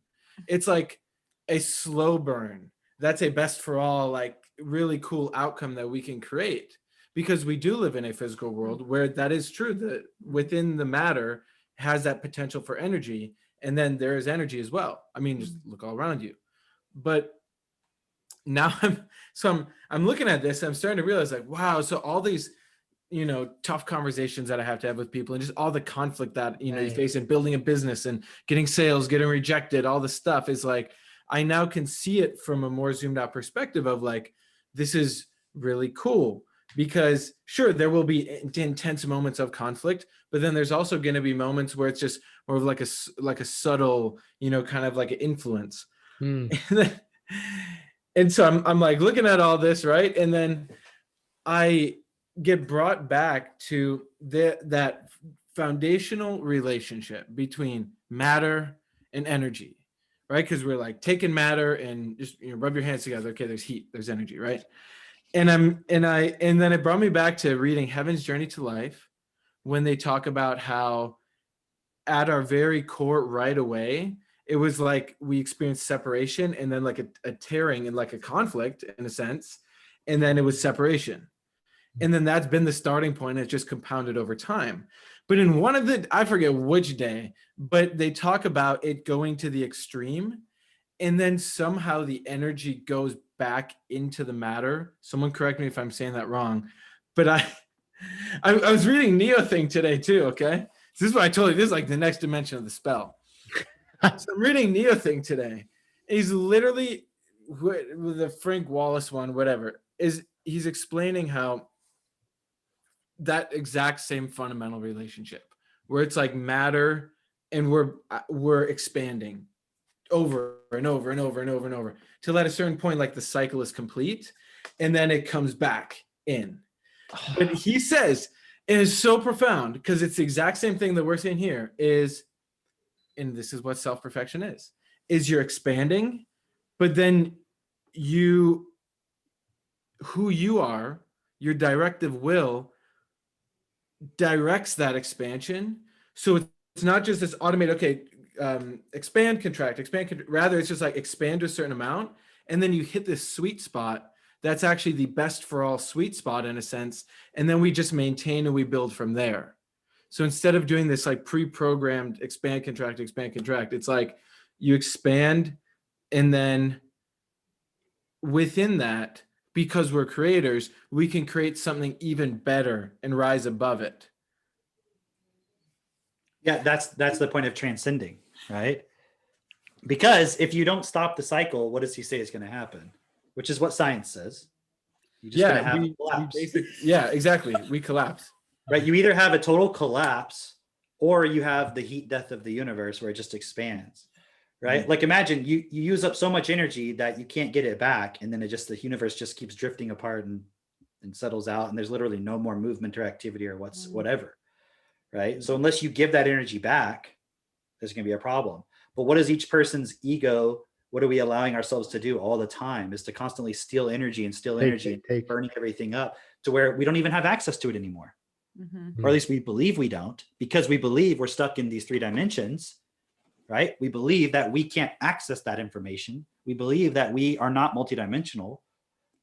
And then the people who believe they are multidimensional, they still acting as if they are 3-dimensional. And acting is the key word versus believing. Because somebody can believe they're in the 5th dimension and they can believe they're ascending, but it's not an ascension problem. Because what does ascension imply? What does it imply you're at, and where does it imply it's going to happen? You're going to go beyond what's here. Right. But we're already there. Like everything's already here. The 5th dimension's right here in front of us. The 6th dimension, the 7th dimension, it's all right here. Oh, shit, dude. Just like the square is already in the 3rd dimension. Just can't access it. Right. He's not accessing it. Why? Because he's thinking like a 2-dimensional fucking thing. Square. Acting. Yeah, exactly. So but then again, you can now limit a 3-dimensional creature to thinking they're 2-dimensional. Yes. You see, because you limit the way they perceive, you program them with information so they only ever think and act a certain way, back and forth, back and forth. How do you program a human being to act as if survival is the most important thing? That's the only thing that matters. And if you don't focus on that at all times, you won't survive. You program the information with fears and so forth. So they'll act like it is the most important thing. And then therefore we create systems which don't guarantee our survival, which reinforces the idea, which is the holographic projection part. We're molding reality in a way to reflect back to us that, yep, if you don't focus on it, you're not going to survive. So it's like somebody said to me, but if you don't focus on survival, you'll die. I'm like, that's why we got to change the system. So let's not keep using it as a justification. Like if we only ever keep thinking you just have to keep surviving. I mean, think about it. We got to the point of the atomic age where we could convert massive amounts of energy from matter. And what did we do with it? Created bombs. We created bombs. Yeah. Why? Because we're so worried about our survival. So that our country could survive. Because we were afraid that country would do it, and then they would survive and we wouldn't survive. So even at that level, the starting point of survival hasn't changed. And where did it all go wrong? Well, have I talked to you about our Lord and Savior, Jesus Christ? Preach. What did Jesus say back 2021 years ago? Is that right? Right? Apparently. What did he say? Apparently. He said, love your neighbor as yourself. The kingdom of heaven is within. What did he say? He meant once you access the secret knowledge of the universe, you should put that together with a nuclear trigger, and you should put all that information together and create a gigantic bomb and threaten your neighbors with it. Yeah, that's the part I missed. Fuck your neighbor over as it's like spanking the kid, just spank your enemy. Right. Spank your neighbor as thyself. No, you definitely should do mass suicide or mass genocide, mass killing at a large large. If you kill enough people, you can justify it as, oh, it was in all of our best interest. That's apparently the way that it works, right? That's the 100th monkey syndrome. If you kill like you have to hit a certain number of people before you if can you get to like 60 million monkeys, you're like, that's the key, right? That's a representation of how much I love myself. What do you mean? Explain. So if that's the logic, right? Love your neighbor as yourself. Well, they don't even love themselves. They don't even know how to meet their own survival. And so they project that on everyone else. Right. And so then they're like, oh shit, they're going to take away my survival, just like you take away your own damn survival because you haven't created systems to support yourself to survive. Dude, one of the best, in my opinion, best audios just from really supporting me. And I think it's so clear that somebody can listen to it and really get a lot out of it, like kind of initially, is Bernard's audio called Poverty is the Natural State of the Human, I think, right? Yeah. And that one is so good because it's like he's explaining how the capitalist says they're justifying their position by saying, but poverty is the natural state of the human. So if I didn't create wealth, there would only be poverty, right?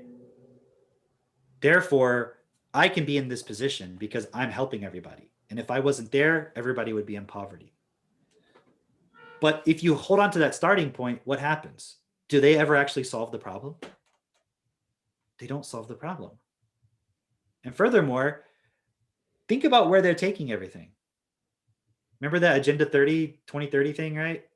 Remember that article from Forbes where they're like, you'll have nothing, you'll own nothing, and you'll be happy and all this stuff. You won't have any privacy.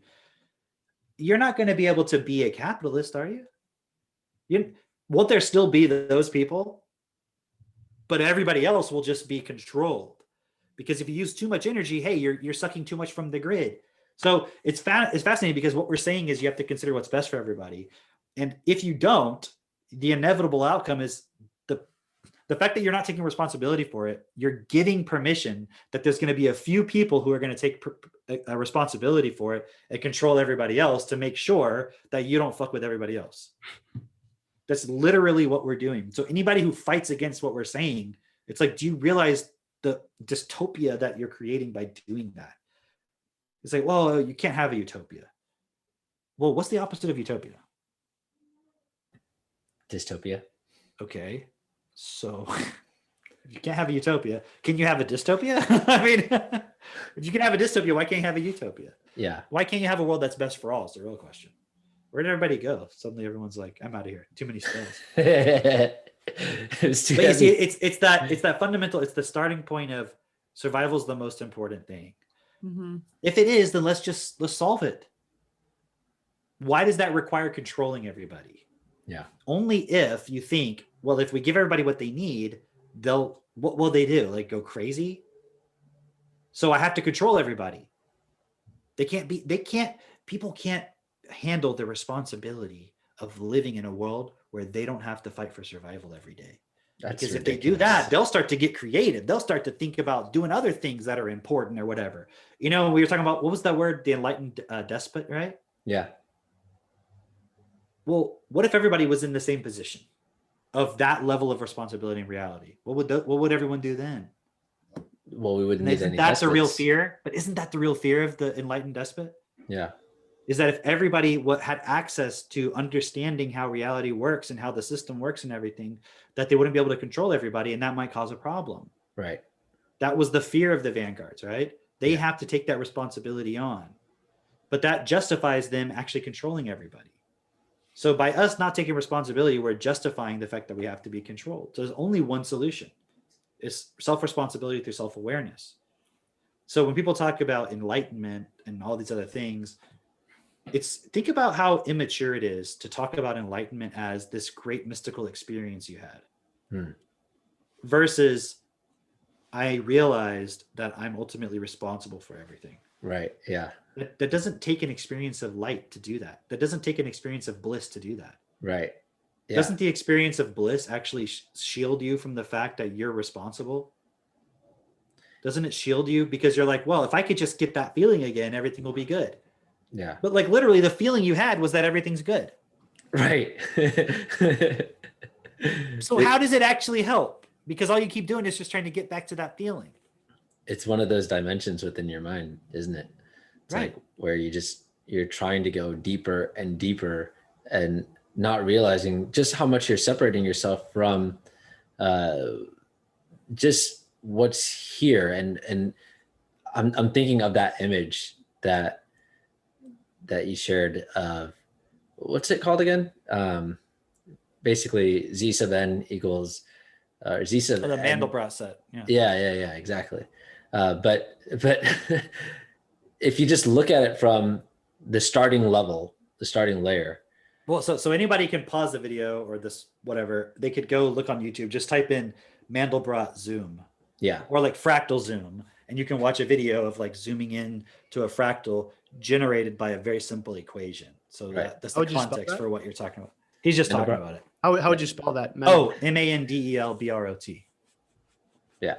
So it's as if you look at the first layer, the first level, and then you start zooming in to one spot. And then as you go further and further, it's like that expansion and contraction that Mitch was talking about, because at certain points, it looks again like that first level. You see that same image again, and you're there again. And then as you keep going, then it becomes, it expanded into this new thing, and it's so beautiful. And like, that's what I see people going into. That's what I myself was going into, as far as I was really into like mushrooms and LSD and just really thinking that what I was experiencing was very spiritual, and seeing things like, I just have to go back in there, and then I'll understand things, and I'll be able to bring it back, and eventually I'll make it back to that surface level again, not realizing just how far away from the initial starting point that I was from, of being here in reality, just going so deep into my mind, thinking that was reality, like thinking I'm going to find something in here, right? And then getting basically lost within that, because it's really easy to get like, if you look at that image, it's really easy to get lost within the different patterns and claim that is life. That's what I see like most clearly, is that people are so focused on those different patterns that are deep within, this fractal, whatever, deep within the different layers or different dimensions, that they completely forget about what's actually here, where we started out, like reality in general. And it's the same point that we were making on the other podcast, right? About like being separated from reality. And so you're just in survival mode, and then your starting point is survival. But the starting point is just so important, where it's, again, what you're saying. If our starting point is just about, we just have to survive, or it's, people can't be changed, or there can never be a utopia, then what ends up happening is you make all your decisions from that starting point. And it's wildly different than making decisions from, here's where we're going, here's what we're creating together, and here's what we need to understand. And then it's interesting, because if you have the starting point of, I don't want to die, and so then it keeps me from driving off a cliff, it keeps me from putting myself in positions where I could potentially die. It's important to have this starting point. It's wildly different than the starting point of, I want to live long and do a lot of really awesome things with my life. I want to have a really awesome life, because you're still not putting yourself in positions. You're still being like aware of, okay, I'm obviously not going to run myself into a fire, right? However, you're not starting with, I need to just look for fires and avoid them. Like it's wildly different. It's a wildly different path that you take, a wildly different direction, and also the things that you do, the actions that you do. But what's the starting point of that search that you're talking about? Getting lost, I mean. Of getting lost, like in all in my own mind. Yeah. What's the starting point of all that? Escaping what? Reality, escaping pain, escaping the need for survival. Like it's like, yeah, it's like you don't want to have to fucking get up and go to work. Yeah. And all that bullshit. And like, it's like you didn't want to go to school and you didn't want to do all this. And you see your parents, and you're like, that fucking boring. And like, I want to actually, it's like that childlike part of you that's like, I just want to have fun and enjoy life and be alive. And I don't want to hurt anybody. And I just want to live. Yeah. But then you find yourself in a reality where it's like, you just have to focus on money all the time and surviving. And it's like, what the fuck? And some people say, well, that's just reality. But I want to tell you a little story. Okay. Let's just imagine for a moment, a pretend story, that you've already, your entire existence, which has been billions of years, you've already been in all the dimensions. Like you were this magnificent multidimensional creature that was outside of time, and you could literally just imagine anything and create anything. Right? Now, let's say, like what Mitch was talking about earlier from the blogs, you abused that because your starting point was just fear of survival. What would you manifest if you had access to all the dimensions and you were outside of time and you could create anything? What would you manifest? Abuse.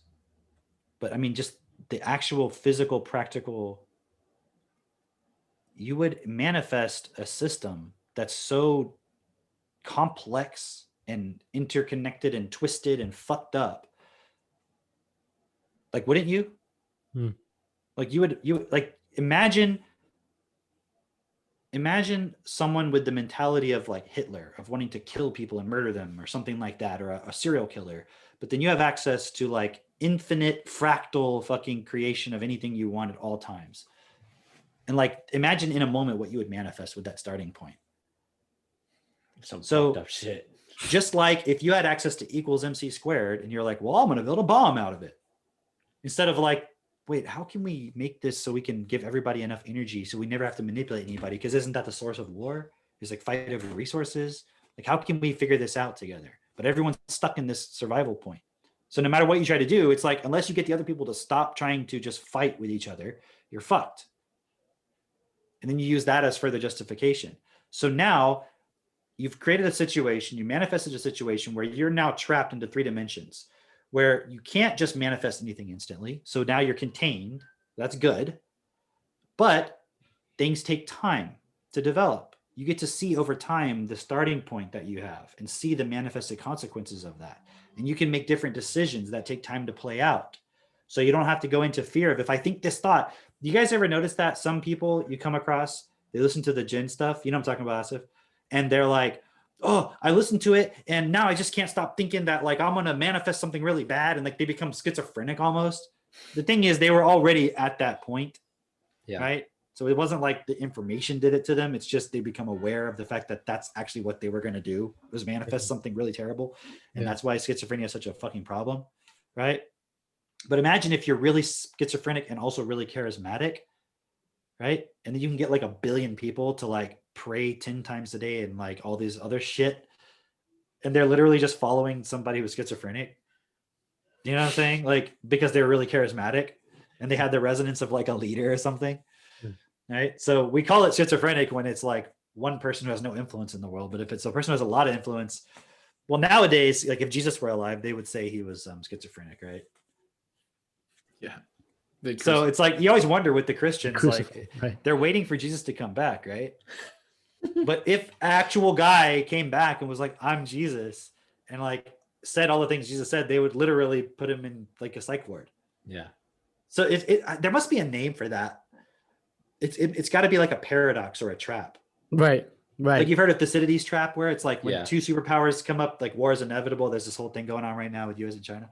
There's got to be a name for that trap that Christians have created. Like we've not followed Jesus's principles for so long that we've manifested a system that if another Jesus were to come back, we would have to put him in jail because he would be threatening the system that we've manifested by not following his principles. We would instantly kill him. It's like literally, Jesus is like, God damn it. I can't But win. imagine if Jesus was really smart and he was like, okay, this time, I'm going to make sure you motherfuckers are able to process what I'm saying. Right? So now all of us can be like, oh, to do to love our neighbor as ourselves, we have to create a system that removes the fear of survival while also not reinforcing the fears because we're trying to control everybody. What's the only way we can do that is to equalize education for everybody, to give everybody an effective vocabulary so that they can't be brainwashed by people. Because the starting point of being brainwashed is the starting point of not being an authority, right? Because don't you ever like, if you study like cults or something, right? You see like there's this leader and there's all the other people and you're like, oh, these poor people, they're just so stupid following this guy. Yeah. And it's like, hold on a second. Why are they sitting there? Is this guy like magical? Like he's just like, ha ha ha, I've got you with my spells. Right? Like, or are the people there because they like something that the person's saying? Are they not self-responsive? Now, if you're talking about children, that's another thing, right? But if you're going to go that far and be like, oh, yes, but remember the children. Have you seen what's happening in schools right now? Dude, that's brainwashing. Like, it's fucking insane what's happening right now. That's a fucking cult. That's a fucking cult. Right. Like, So what I'm saying is don't get on a moral high ground here about like, oh, these cults over here, but then look at what's happening in the schools. I'm just saying what you're not realizing is that the people are there because their starting point is the same. They're looking for something. They want someone else to take responsibility. It's the same reason why people trust the experts and believe science and whatever. Oh, you know, the other thing I was thinking is they say don't believe anecdotal experience. But then if a woman says one man looked at her wrong 15 years ago, it's like you have to believe her 100% no matter what, even though literally, and I'm not saying you shouldn't listen to them. What I'm saying is that isn't that technically anecdotal experience or Evidence. Whatever. Evidence, yes. Right? So just another side note, right? yeah. What were you going to say, Jake? So, you know, what's interesting, like last week we were talking about Asian violence, right? And then that thing happened like a couple days after. And aren't they the ones who know Kung Fu? Like when they're worried about us. But it was interesting because I was looking at an article because I was looking at rhetorical devices being used in opinion articles, right? And I was looking at this article for, I guess, The Guardian. And this was so funny ass. Fucking Kung Fu joke. It's just you're just getting it. It's actually a really good joke. It's good. There's so many dimensions to it, man. But this author of this article was writing that because the officer, so apparently the officer at the press conference said something to the effect of this guy was suffering from sex addiction and whatever, and this was a really bad day for him. And then he goes on to say that he obviously was suffering from his sex addiction, porn addiction, and he was thinking that these were places that he could satisfy that addiction, and so he needed to stop those places. It's really like getting the surgery to staple your stomach or close up your stomach, right? Or take out a piece of your stomach. So his convoluted logic was if he attacks them, if he goes to the massage parlors and destroys them, then they won't exist anymore, and then he won't have to have sex with them anymore.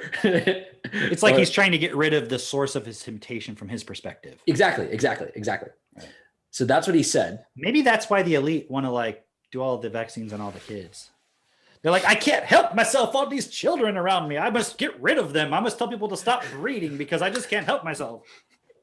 Gotta get rid of my temptation. Maybe it's kind of similar logic in a way. Maybe I don't know, but the writer, the author of this article was saying, how messed up is that the officer said this, because then it's writing off, like, because he didn't call him out as a racist, misogynist. Like, how are you gonna just listen to the suspect and take him at his word? Like, he's clear and say it wasn't racially motivated, because that's what he said. He's like, it doesn't seem racially motivated.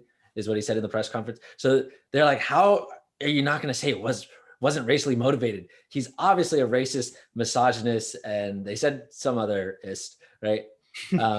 And it was interesting because towards the end of the article, they're saying you can't just say that he's a sex addict, and they were trying to conflate him with like Harvey Weinstein or Spacey or those guys, and they're saying you can't just say that he's a sex addict because then he's not responsible for his actions. It's the sex addiction that comes first, and then him. Yet they're trying to paint him as a racist, right? And they're actually making the argument for it's racism first, as opposed to him being responsible. So it's somehow sex addiction is not under your control, but racism is. Right. And it's super interesting because you're making this point of like how it's almost like the guy's saying, guys, if we say he was a sex addict, then it was totally justified what he did. It was a lady saying it. So, but you see what I'm trying to say? Like, oh, but if he's racist, you can't kill someone because of racism. But if you're just sex addicted, I mean, you can kind of empathize with them a little bit, right? I mean, that kind of seems like the logic behind what they're saying. Yeah, that's what they were saying. What does it fucking matter? What is motivation? I mean, it's good to know, but I'm saying, how does it lessen all they're mad about, which is I'm sure what you're saying is like they're just mad because they don't have evidence of racism that they can point to as racism is killing people. Yeah. And they're basically the point I was making with this is that they want to say that you should be responsible for your actions. And yet their own logic in making this argument brings them back to putting something else as responsible and just replacing that same thing. They're not going as far as understanding for themselves, like, what it means to be responsible means, okay, take away all of that stuff because all of it's irrelevant, right? And I guess in the same point of like, in the point of like Jesus coming back, talking with religious people, they all have this idea that like, no, this is God's plan, or we're all living according to God's will or whatever. And at the end of the day, they're thinking, they say what you do matters, how you live your life matters, if you accept God or not matters. But at the end of the day, if you work out what they're saying, they're really saying it doesn't matter. They're really saying, you just live your life. Because otherwise, what does it mean that God has a plan? Yeah. And aside from that, what are they actually living? What are they actually doing? Okay, you're not doing any of those things. You're not actually creating. But the doing becomes, I'm following God. Exactly. It's like, well, how do you measure that? Right. And then it's not really reflected. Well, it's like I give to charity. What's the point of it? What's the point? So does Bill Gates. Bill Gates gives to way more charity than any Christian on earth. That's right. So if a Christian wants to say that they give to charity and that's the way they do it, I'm like, well, Bill Gates is going to be like ahead of you in the line for heaven. Oh yeah. And he's going to get all the land in heaven. Hold on. At the same time, they want to say, at the same time that they say that that charity is the answer, which makes Bill Gates the best Christian ever. They also want to say Bill Gates is the Antichrist, ushering in the mark of the beast. But he gave all of his money to charities that create the microchip technology, which is the mark of the beast. So charity is from Satan and empowers Satan. Like, think about it. It's just God testing us, okay? It's all in God's will. Look, you can't understand it. I don't have to do shit. You can't understand it. Don't even try to work it out. Please stop. Please stop. Hold on. You just gotta have faith. Yeah. You just gotta have faith. Oh, that was what I was missing. Faith. Yeah. You just gotta have faith. Like, name one thing you've ever done in your life based on faith, actually. Only on faith. Only on faith. Like, you can't even do the most basic thing on faith. Do you know what I mean? I think people pray on faith. Oh, they pray on it. But they pray for something, right? Well, but like, you can't hold your breath on faith. Don't breathe, and then God will gonna keep you alive. Yeah. No, what keeps you alive? Yeah, breathing. Actually breathing. Your body, right? That's Yeah. God. The whole pastor on the roof story Right. is perfect for that. The pastor on the roof. Yeah, explain that one. Boat comes by, right? There's the flood, right? And the pastor goes up to the roof, and the homies, his roommates, whatever, they get on a boat and they're like, "Hey, pastor, you coming with us?" He's like, "No, I'm gonna come up on the roof, and I'm gonna wait Pastor's for it." not doing very well. His church has not been giving him No, enough I money. like this. Come on, Asif. He's got Yeah, roommates. it's the I got a roommate. The pastor with the roommates. What kind of boat was it? We're talking about an Evinrude. What kind of engine are we talking? This is an airboat. This is an airboat. What happened? Big ass fan on the back. Like Yeah, we're in straight out the swamp. bayou. They're like, "Yo, pastor," You're like playing a banjo. Yeah. and he was like, "No, no, no, no, no. I'm gonna go up to the roof because I know the water levels are getting pretty high. I'm gonna go up to the roof. I'm gonna wait for God to send me the answer. God will save me. God will save me." And then you're like, "Oh, all right, pastor." And then they come with another boat. They're like, "Hey, like we found a safe zone where we're totally safe from this. You gonna come with us?" And he's like, "Nah, G, like I'm gonna stay here, wait for God to save me." And he's like, "All right, homie." And they leave. And then they're like, "Pastor, it's getting real bad. Like he's climbing up, the water's rising. He's like on the chimney, like standing on the chimney just by himself." He's like, "Oh shit, the water's getting pretty high." They send a helicopter. They drop down a ladder. They're like, "Pastor, it's getting real bad out here. You should come with us." It's like wind blowing everywhere. He's like, "Don't worry about me. God's gonna save me. Don't worry." He's like, "Pastor, are you sure? It looks like you're gonna die." They're like, "No man left behind, pastor." He's like, "Fuck off." Fuck you. God's gonna save me. I'm putting my faith in God, and fuck you for trying to play God. You're trying to play God right now. Yeah. I'm putting my faith in God. Ugh. Okay. You don't try to play God. See you later. The water rises. Pastor drowns. The homies pour one out for him and everything. And then, so he gets to, the story is he gets to heaven's gates, but I mean, he gets to Judgment Day. And he's like, "God, like, what happened, my G? God?" Can you believe the audacity of this guy, first of all? It's It's like, dude, you're in heaven. Why the fuck are you complaining? This is where you wanted to go anyways. But it's like, you know, my G, like, my God, what happened? Like, I put my faith in you. I followed every word you said. And I went over. He's like, God's like, "You idiot. I sent you 2 boats and a helicopter." And that's the whole story. The point is, well, what is the point? Well, why did they tell that story normally, though? What? So you To can say that action. you, to Because say, they tell that story in Gen, like lots of places you hear this story, right? it's to say that you can't see the answer.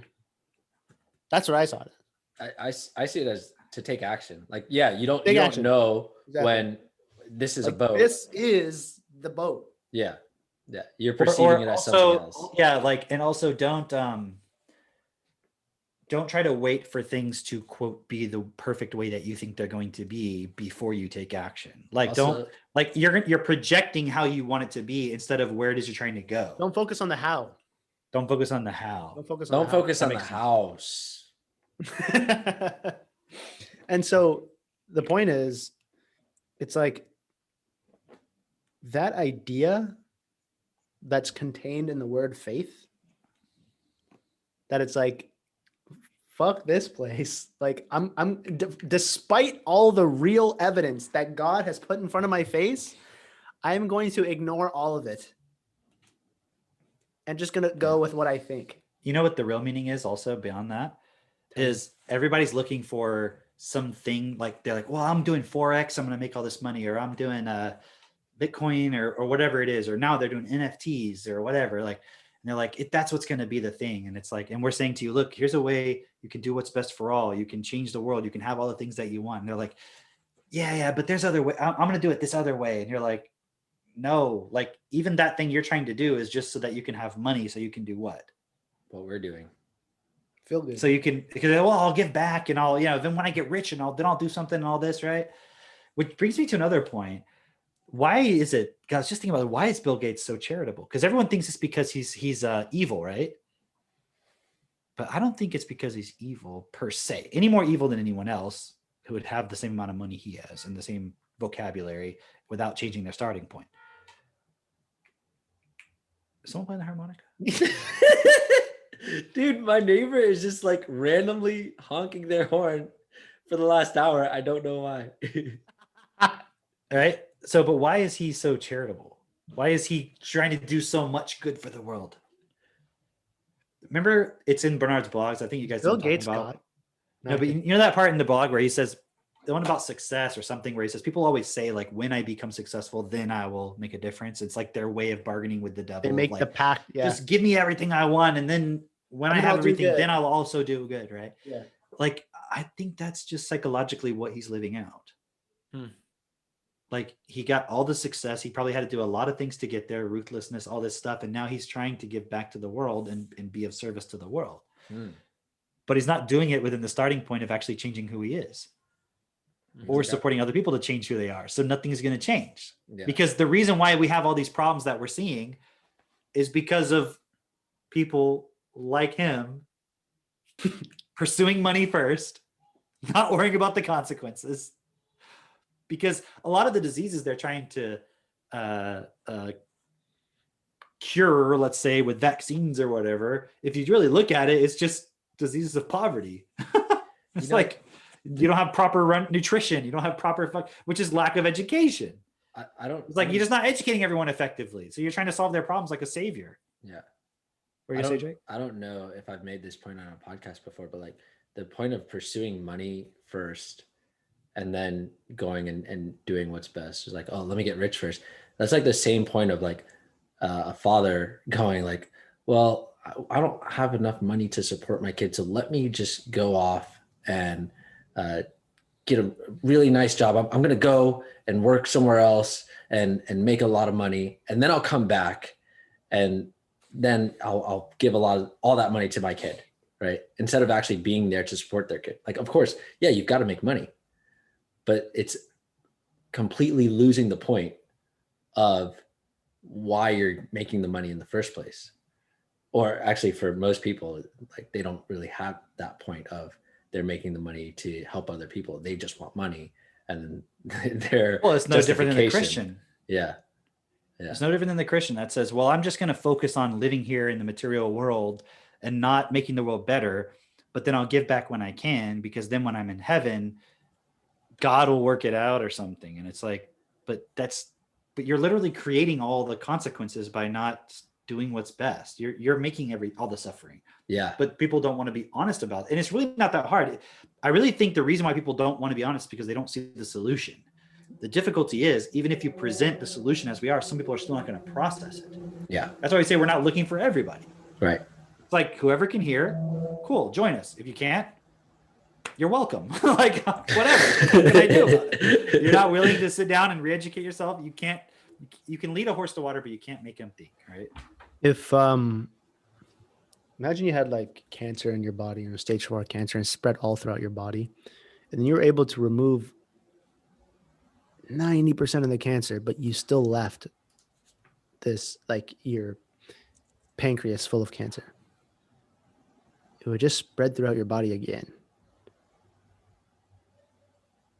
In the same way that if we don't change all of the system, right? We've made this point before of the system having this anti-fragile ability to, if you don't change the entire system, then the system is going to take whatever you've tried to do and just manipulate it and make it part of the system. In other words, it will make it so that it never actually changes anything. So you see that with, Martin Luther King Jr. or, equality of the genders and all these things, right? So where it's just bringing up these points and then creating a new inequality. So, like Katie was mentioning last 2 podcasts ago, it used to be very men dominated, and then we brought it up to equality. Oh no, it never mind, tipped the other way. And now we live in a totally gynocentric world. It's like, the point is, within yourself, you can try, in the context of health, right? You can try all the dieting and all that stuff. But if you don't change every dimension of it through going into yourself and developing your awareness and vocabulary to pull things out of you with Technotutor, and then having the starting point of self-forgiveness to relinquish those, to let go of those things and forgive yourself excuse yourself for those mistakes so that you can create yourself anew, the problem's going to keep coming up. If you try to break your addictions by just going cold turkey, just suppress it all, it's going to come up in somewhere else in your life. And what's the starting point in most people wanting to be healthy? Look good for other people, impress somebody. Look good, have more sex. Yeah. Feel good. Like it's not even a healthy starting point. Like seriously. So this process, if you want to be healthy, is so critical. Again, it's kind of like we talk about other things. If you want to have a really good life, do what's best for all. Having a good life will be part of that because that'll give you more influence and so forth. Just like we were talking about when Jess was here, right?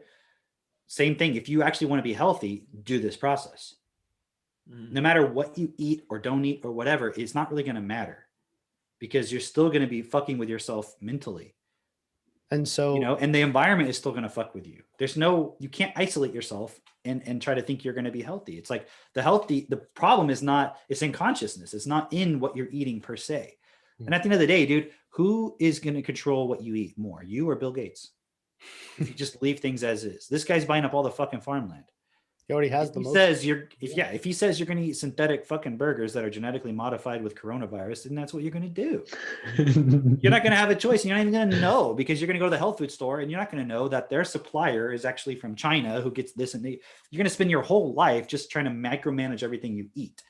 Instead of the limited time you have left, go and fucking make the world best for all so that at least the children to come can have what's best nutrition wise. It's already too late for you. There's the horn again. That must mean it's time. That we need to have that on a soundboard. Like, dude, I think that means that's the second boat that came to let us know. I'm gonna go pee, but I can still hear you. This is the P-cast version of the podcast. PP corner. Mute himself. Okay. So, the point here really is you can't deal with a point and all the dimensions that come up with a point just by being superficial about it. Just by trying to control someone else's behavior or your own behavior. I'm just going to stop the behavior. If you're not considering the point of creation, the POC, the people of color, you have to consider the people of color in everything you do. That's good. I don't want Drake. If you're not considering what created that point in the first place, you can do all you want to stop that behavior, to stop smoking weed, but then you're just going to get more addicted to something else. And it might not look like, okay, I smoke less weed, but now I drink more. That's not what I'm saying. I'm saying that point that created this inability to deal with your emotions effectively, it's just going to result in something else where your emotional instability becomes manifest because that's what you're creating. And unless you take apart all dimensions of it, then you're not actually solving the point. And that's the whole point of Technotutors, so that you can get every dimension at once. And having the DIP process to process each dimension of what's available to you to take apart.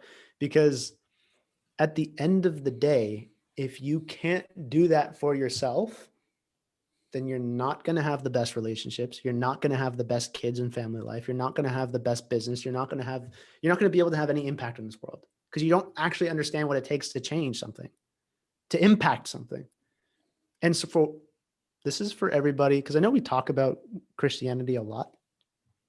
We talk about religious people a lot, but I know there's a lot of you who are not focused on either of those things, but you're still fucking around. Also, we focus on Christianity so we can really just talk about religion generally. Mm-hmm. And we just know they're not going to blow us up if we talk about it. So that's why I just wanted to explain that part. Yeah. I would talk about the Buddhists, but I mean, they're not even going to hear us because they're just meditating. But for all of you, like, consider, I had a big fucking ego when I started this. Or before I started this, I was like, I just don't want to listen to Cameron. Like, oh yeah, okay, everything he said makes sense, but just because he's saying it to me, I don't want to be a follower. Not realizing, like, hold on. And I was trying to be an actor. Now, I don't want to just like read the script you're giving me, guy. And you're like, script, please. Right. See, when I was in it, I couldn't process the dimensions of what I'm saying. Right. That's why a lot of people like this podcast, is because we can connect the dots between a lot of points that seem separate. That's why Catherine Austin Fitts, she mentioned what all of this is based on is you not being able to connect the dots between the financial world, the healthcare world, the technology world, et cetera, et cetera. So for yourself, if you don't, the easiest, quickest fucking way to really look at whether you're going to create the results you want in life is to look at your starting point. How do you look at your starting point? Look at your thoughts. And the only way you're going to be able to do that effectively is if you're using TechnoTutor and you can think at the speed of thought, at a quantum speed. And if you also have the ability to slow things down through writing and look at them in front of you, and then have the education to be aware of what you should let go of there and how you can create yourself anew. Because here's the point. Every thing that you go to do, or every reaction that you have, every emotions that you feel, it starts with some thought. And when that thought passes unsolved, then you build up a little bit of spitefulness towards your partner. Then you become afraid of fucking doors. Then you become afraid of running out onto the road and you don't know why, and lighting the candles and you don't know why because you don't have the tools. This process, if you haven't figured it out yet, is all you need in order to truly experience yourself as a multidimensional being who can take apart past in the present and solve your fucking future forever. Because when you're walking through these points, you're not doing it just for yourself. You're actually doing it in a certain dimension for all of humanity. Now, there's practicality to that. And if you can't process that, then just consider it and just pay attention throughout this podcast, everywhere where you were zoning out and maybe like you didn't listen or whatever. It's just because of your vocabulary. When Mitchell was explaining the deeper dimensions of basically the many different points and he's explaining neothink and different aspects of that. If you couldn't process that, then your mind's going to go somewhere else. But what if that is what you had to understand? What if destiny, the creation's journey to life and Hem's journey to life, is exactly what you had to understand in order to get rich? In order to have the best sex? True. In order to actually have an impact in this world and with your life? You're so focused on trying to get everybody to remember you that you're literally just fucking going down the path of having no meaning whatsoever. You would literally create something that's not real for them to remember you by, which is not you. Yeah. Like, think about the insanity of that. Creating a false picture just so people will remember you. And it's not you. They didn't remember you. They just remember some image that's not really you. Versus creating an image of yourself in this world, because we live in a world of images, while also, but that letting that be a reflection of who you actually are. And you don't get to decide who you are. Isn't that why Adam and Eve got kicked out of the garden? They didn't realize who they actually were. So they were like, well, I can just do whatever. Like, you're actually life. So if you live by those principles, everything that you want will that you actually do want will happen, because you'll create a world where you don't have to fight and survive and become something you're not, to create a situation where you have to just try to create a false image of yourself for some level of attention and some level of feeling of security that at least when you die, there'll be something left.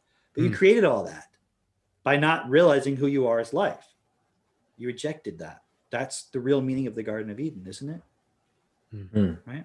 I'll send you guys the chat later. Drake, maybe you could put this in the description, but there's this video about how to imagine the 10th dimension. Okay. And I would suggest people watch it. And it's really cool because you'll see what I'm suggesting is that if you walk the destiny process, all the stuff that they're describing in there, like about jumping between timelines and being able to create the future that you want out of multiple possibilities, you can do all of that with the destiny process. In the video, it's like this hypothetical physics thing, and people are like, maybe we can invent a time machine or this or that. But you'll see, like, it's actually all real. It's actually all here. How do we create a world that's best for everybody? We change the starting point. Everything in your life changes. You've already created a world that's best. Then you have to branch it out further and further and further. And what you do within yourself, it affects all of reality throughout all time. It really does. You just can't see that yet because you're trapped in this little thing about survival. And when it really clicked for me now I'm realizing that's when I realized actually my starting point changed, is when I knew that even if all of you died, I would still do this. It's like, and it took me time to process this, but Avery would say, it's inevitable. What we do is gravity. It can't not happen from a certain perspective, from a certain dimension. The point being that if you don't have the same starting point as me, you should consider, what the fuck is your starting point? It's probably a waste of time. It's probably you're going to experience a pittance of life, and you're just going to end it in regret. Yeah. And every time between now and whenever you make the decision of, oh, fuck, I should be doing what they're doing, that time between there you're going to experience it as nothing more substantial than it's ever been. In other words, whatever pain and suffering and blah, blah, blah that you've experienced throughout your life, it's not going to change until you fundamentally change your starting point. Making more money alone is not a reflection of real change. Having better conversations with your mom or whatever is not a reflection of real change. Okay. It's a good start, because maybe you need to build the confidence of, oh, okay, like maybe I can create myself anew, right? But I'm saying if you want like actually different results in your life and you want to see the people around you prosper, it's time to change your starting point. That's what you should talk to Mitchell for, talk to Drake for, talk to me for, talk to Cam for. So anybody else have anything you want to share? No, Sorry, go ahead, Mitch. Just on that point of living that principle, and like to really prove that you are living what's best for all, it's like in the little actions you do, such as liking this video, leaving comments. We got to get Bill Gates to see this video. Like, he's got to find our podcast. That's why we want you to share it so much. Hey guys, if we can get to 200 subscribers, I think Bill Gates will take notice. Right? He'll stop doing climate change on everybody.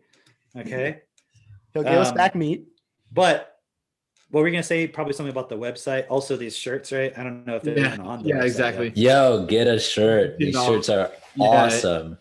I like it. They're really good quality. They're American Apparel. Which is so self-perfected.com, and from there you can link to the website, link to the Facebook group, join the Facebook group, bring your friends to the Facebook group. Tune in next week. Watch the other one. Okay. You can also reason out real quick. You can also reason out why, if you look at the principles, you can reason out why those will bring you the best fucking results in your life. Mm-hmm. Unless you're too stupid, like I was, and you got to use your techno-tuner more. If you don't have it, then there's no point in listening to this podcast. And we've got a special after episode bonus for the stragglers. No, whoever stays past the point of no return in the podcast. We have a special guest, and we always like to save our special guests the 3 or 4 for the very end of the podcast after you've already clicked off of it. We like to have our special guests come on. Hold on one second. Use your spells. They're coming. Let me get them.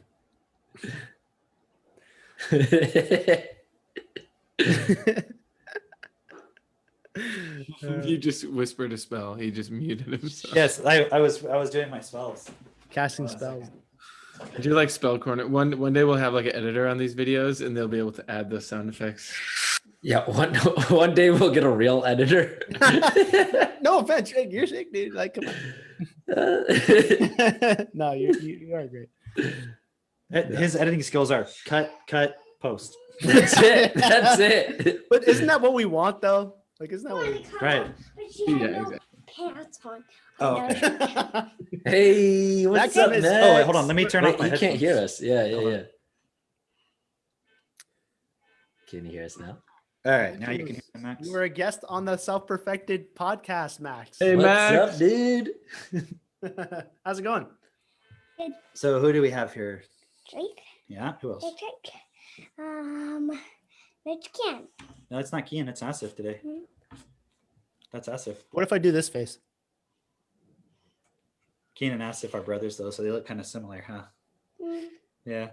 What did you want to talk to us about? Katie said you wanted to come and talk to us on the podcast. I wanted to talk to you about some challenging math questions. Oh, Oh, okay. Z plus 8 equals 9. who wants to take that challenging math question on? What For the podcast listeners, work it out. Send in your ansers. I'm joking. Okay, so can you work it out, or do you want someone else to? I want everybody else to, well, everybody gets a chance. Okay. Okay. So you want to have them tell you their answers and Yeah, you see if it's right? Yeah. Let's start with Drake. All right. So Z plus 8 equals 9. If I subtract 8 from both sides of the equation, then I get Z equals 1. Is that correct, Max? Is it correct? What is 9 minus 8? Well, it's 1. Okay. I think I got it. Nice. What did you think it was, Asif? I was thinking it was 1. Mitch? I knew it was 1. No, dang. Got it. Do you have another one? 10x plus 10 equals 1,000. Ooh. X plus 10 equals 1,000. How would you figure that one out, Max? It's not very easy. Okay. So you've got to, well, I'm not going to tell you. See how you figure the other one out by yourself? I want to try another one that's even challenging. Oh, snap, boy. What should we do? Well, you should subtract 10 from the one. Okay, from both sides? Mm-hmm. Then what's less than 1,000? 990? 190? That seems correct. Oh. Did it! Oh, yes. He did it, Asif. What did you think? Drake. I was thinking the same thing. I was thinking 990 plus 10 should What equal about- 1,000. Yeah. What about you? Mitch. Yep. Same thing. 990. Hey, Max, can I ask you some I other? would think it was 980 because it was, well, yeah, I was actually thinking it was 991. How come? But aren't you subtracting for the other one? So I would think it was the other one. I got correct. Oh, okay. Can I ask you some other questions that are different questions? If you're trying to do something and you're making mistakes, what do you think about that? That's not really good. Why?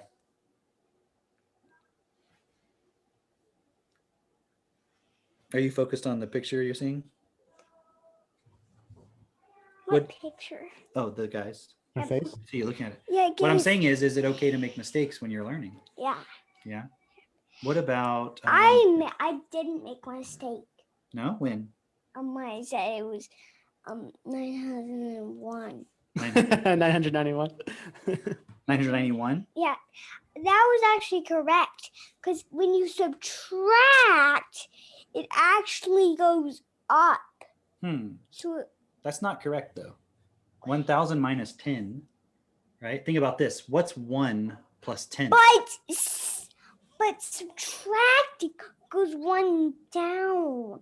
Wait, and when you subtract, guys, it actually goes down, and you don't use the 1,000. Oh, I see why you're thinking It that. would actually be 1,089. No, that's not correct. I know why you're thinking that though. Let's think about it like this. Let's do 10 minus 10. What was that? The x would equal 0. That's right. If it was 10 minus 10, it would be 0. So if you did 90 plus 10, what would you get? 1,000.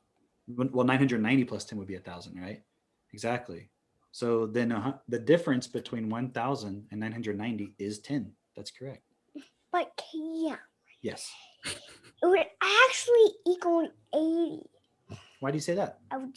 Well, it's because every time I've done algebra questions, it's just like basically you subtract, you like go, you don't count the number that's basically the finale number. Yeah, like because- you're talking about if I said 5 minus 4, you don't say 5, 4, 3, 2. No, you start 4. That's why you're saying that. Oh, Why you're that's thinking. fascinating. Wow. So you would say 4, So- 3, 2, 1. That's what you're thinking. Yeah, that's correct. Yeah, Hmm. that's true. But 1,000 minus 10 is 990. But when you subtract, it doesn't. It goes down to 80. So it would go like basically. It would go to like if it was 1,000 minus 10, it would actually. What's Subtracted by- 1,000 minus 1? It's really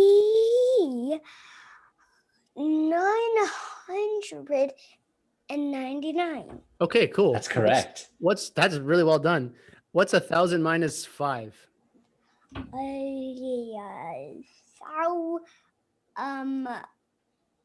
995. That's Correct. amazing. That's awesome. What's 1,000 minus 9? So 991. Okay, so That's correct. considering that, because that's right, what would 1,000 minus 10 be? Well, you're subtracting. I was just saying the other ones were just minus, but this one was subtract. Well, maybe this is something that's not clear for you, but minus and subtract in this context mean the same thing. Is that your ring? So you would do the same thing either way. That's funny. Does that make sense? Subtract and minus actually in this context mean the same. That's pretty cool though. See, it's okay to make mistakes, right? Mhm. That's not a problem because that's how we learn. Do you want to give me that ring? I'll put that back on. What you up to later today, Max? It's almost dinner time. So. Ooh, what's for dinner? Pizza. What the? Nice. pizza. What kind of pizza? Who's making the pizza? Pepperoni, Katie. Where's she making the crust from? I think dough. Where'd the dough come from? She made it. Where'd she get the flour? She just had it from the grocery store. Yeah? And she used some of her own flour that she ground from the wheat berries too, huh? Well, yeah. Yeah. And what about the cheese? The cheese was made by her. From The what? Gundersman. Was it from the raw milk we got? Yeah. Yeah. Oh, wicked. Cool, huh? Haven't seen Raw cheese. milk. Raw milk making mozzarella. Is that not illegal in U.S.? Raw milk? In No. Canada, it's illegal to Not- buy. It's illegal to buy. In raw Canada, it's illegal to refer to your daughter as your daughter if she's It literally is true. It's Yeah. insane there. Wait, insane? What do you mean insane? Insane. In that context, it means it doesn't make any sense whatsoever. Yeah. milk. What's that face? What's the difference between a boy and a girl? They just have long hair. The boys have short hair and the girls have long But hair. is it possible for a boy to have long hair? So is that the actual difference between all boys and girls? Yeah. Well, no. Okay, so what's an actual difference? Like a real difference? Like, boys have penises and girls have vaginas. There you go. Yeah, that's a good idea. It's true. That's true. That's true. Yeah. Are you ready to go get some pizza? Who's that? We got another munchkin. Come here, munchkin. Ready? Munchkin number 2. Hey, what's up, Cindy? Like, Here we go. you guys are amazing. Dup, dup, dup, dup, dup, dup, dup, dup, dup, dup, dup, dup, dup. Dub, dub, dub, dub, dub.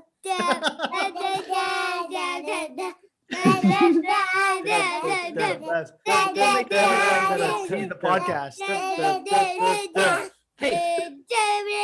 You want to say bye to the guys and let's go get some pizza? Well, then we'll get back. And we'll come back on next week's podcast and say hi, maybe Yep. if there's time. Yeah. Hey, Seneca. You say hi to everybody. Hey, Asif, Yo. Drake's gonna come over to our. I know. I heard at the start of this podcast. I'm so excited for you guys to hang out. Hey, what do you think about the new shirts, Max? Spell shirt. You guys are amazing. You guys are amazing. It's always time. Are you excited that you're Yeah. gonna come over? I'm Hey. very excited. Did you know Asif said you're amazing? Yep. Yeah. Yep. Are you amazing? Yep. All right, guys. I'm gonna talk to my water before I drink it. Hey, water. Do well for me. He's silly. We'll wrap it up. Yeah. That was fun. I think I'll probably end it where they were doing the singing. That was fun. All right. See you later, everybody. Bye. Cool. Okay, see you guys.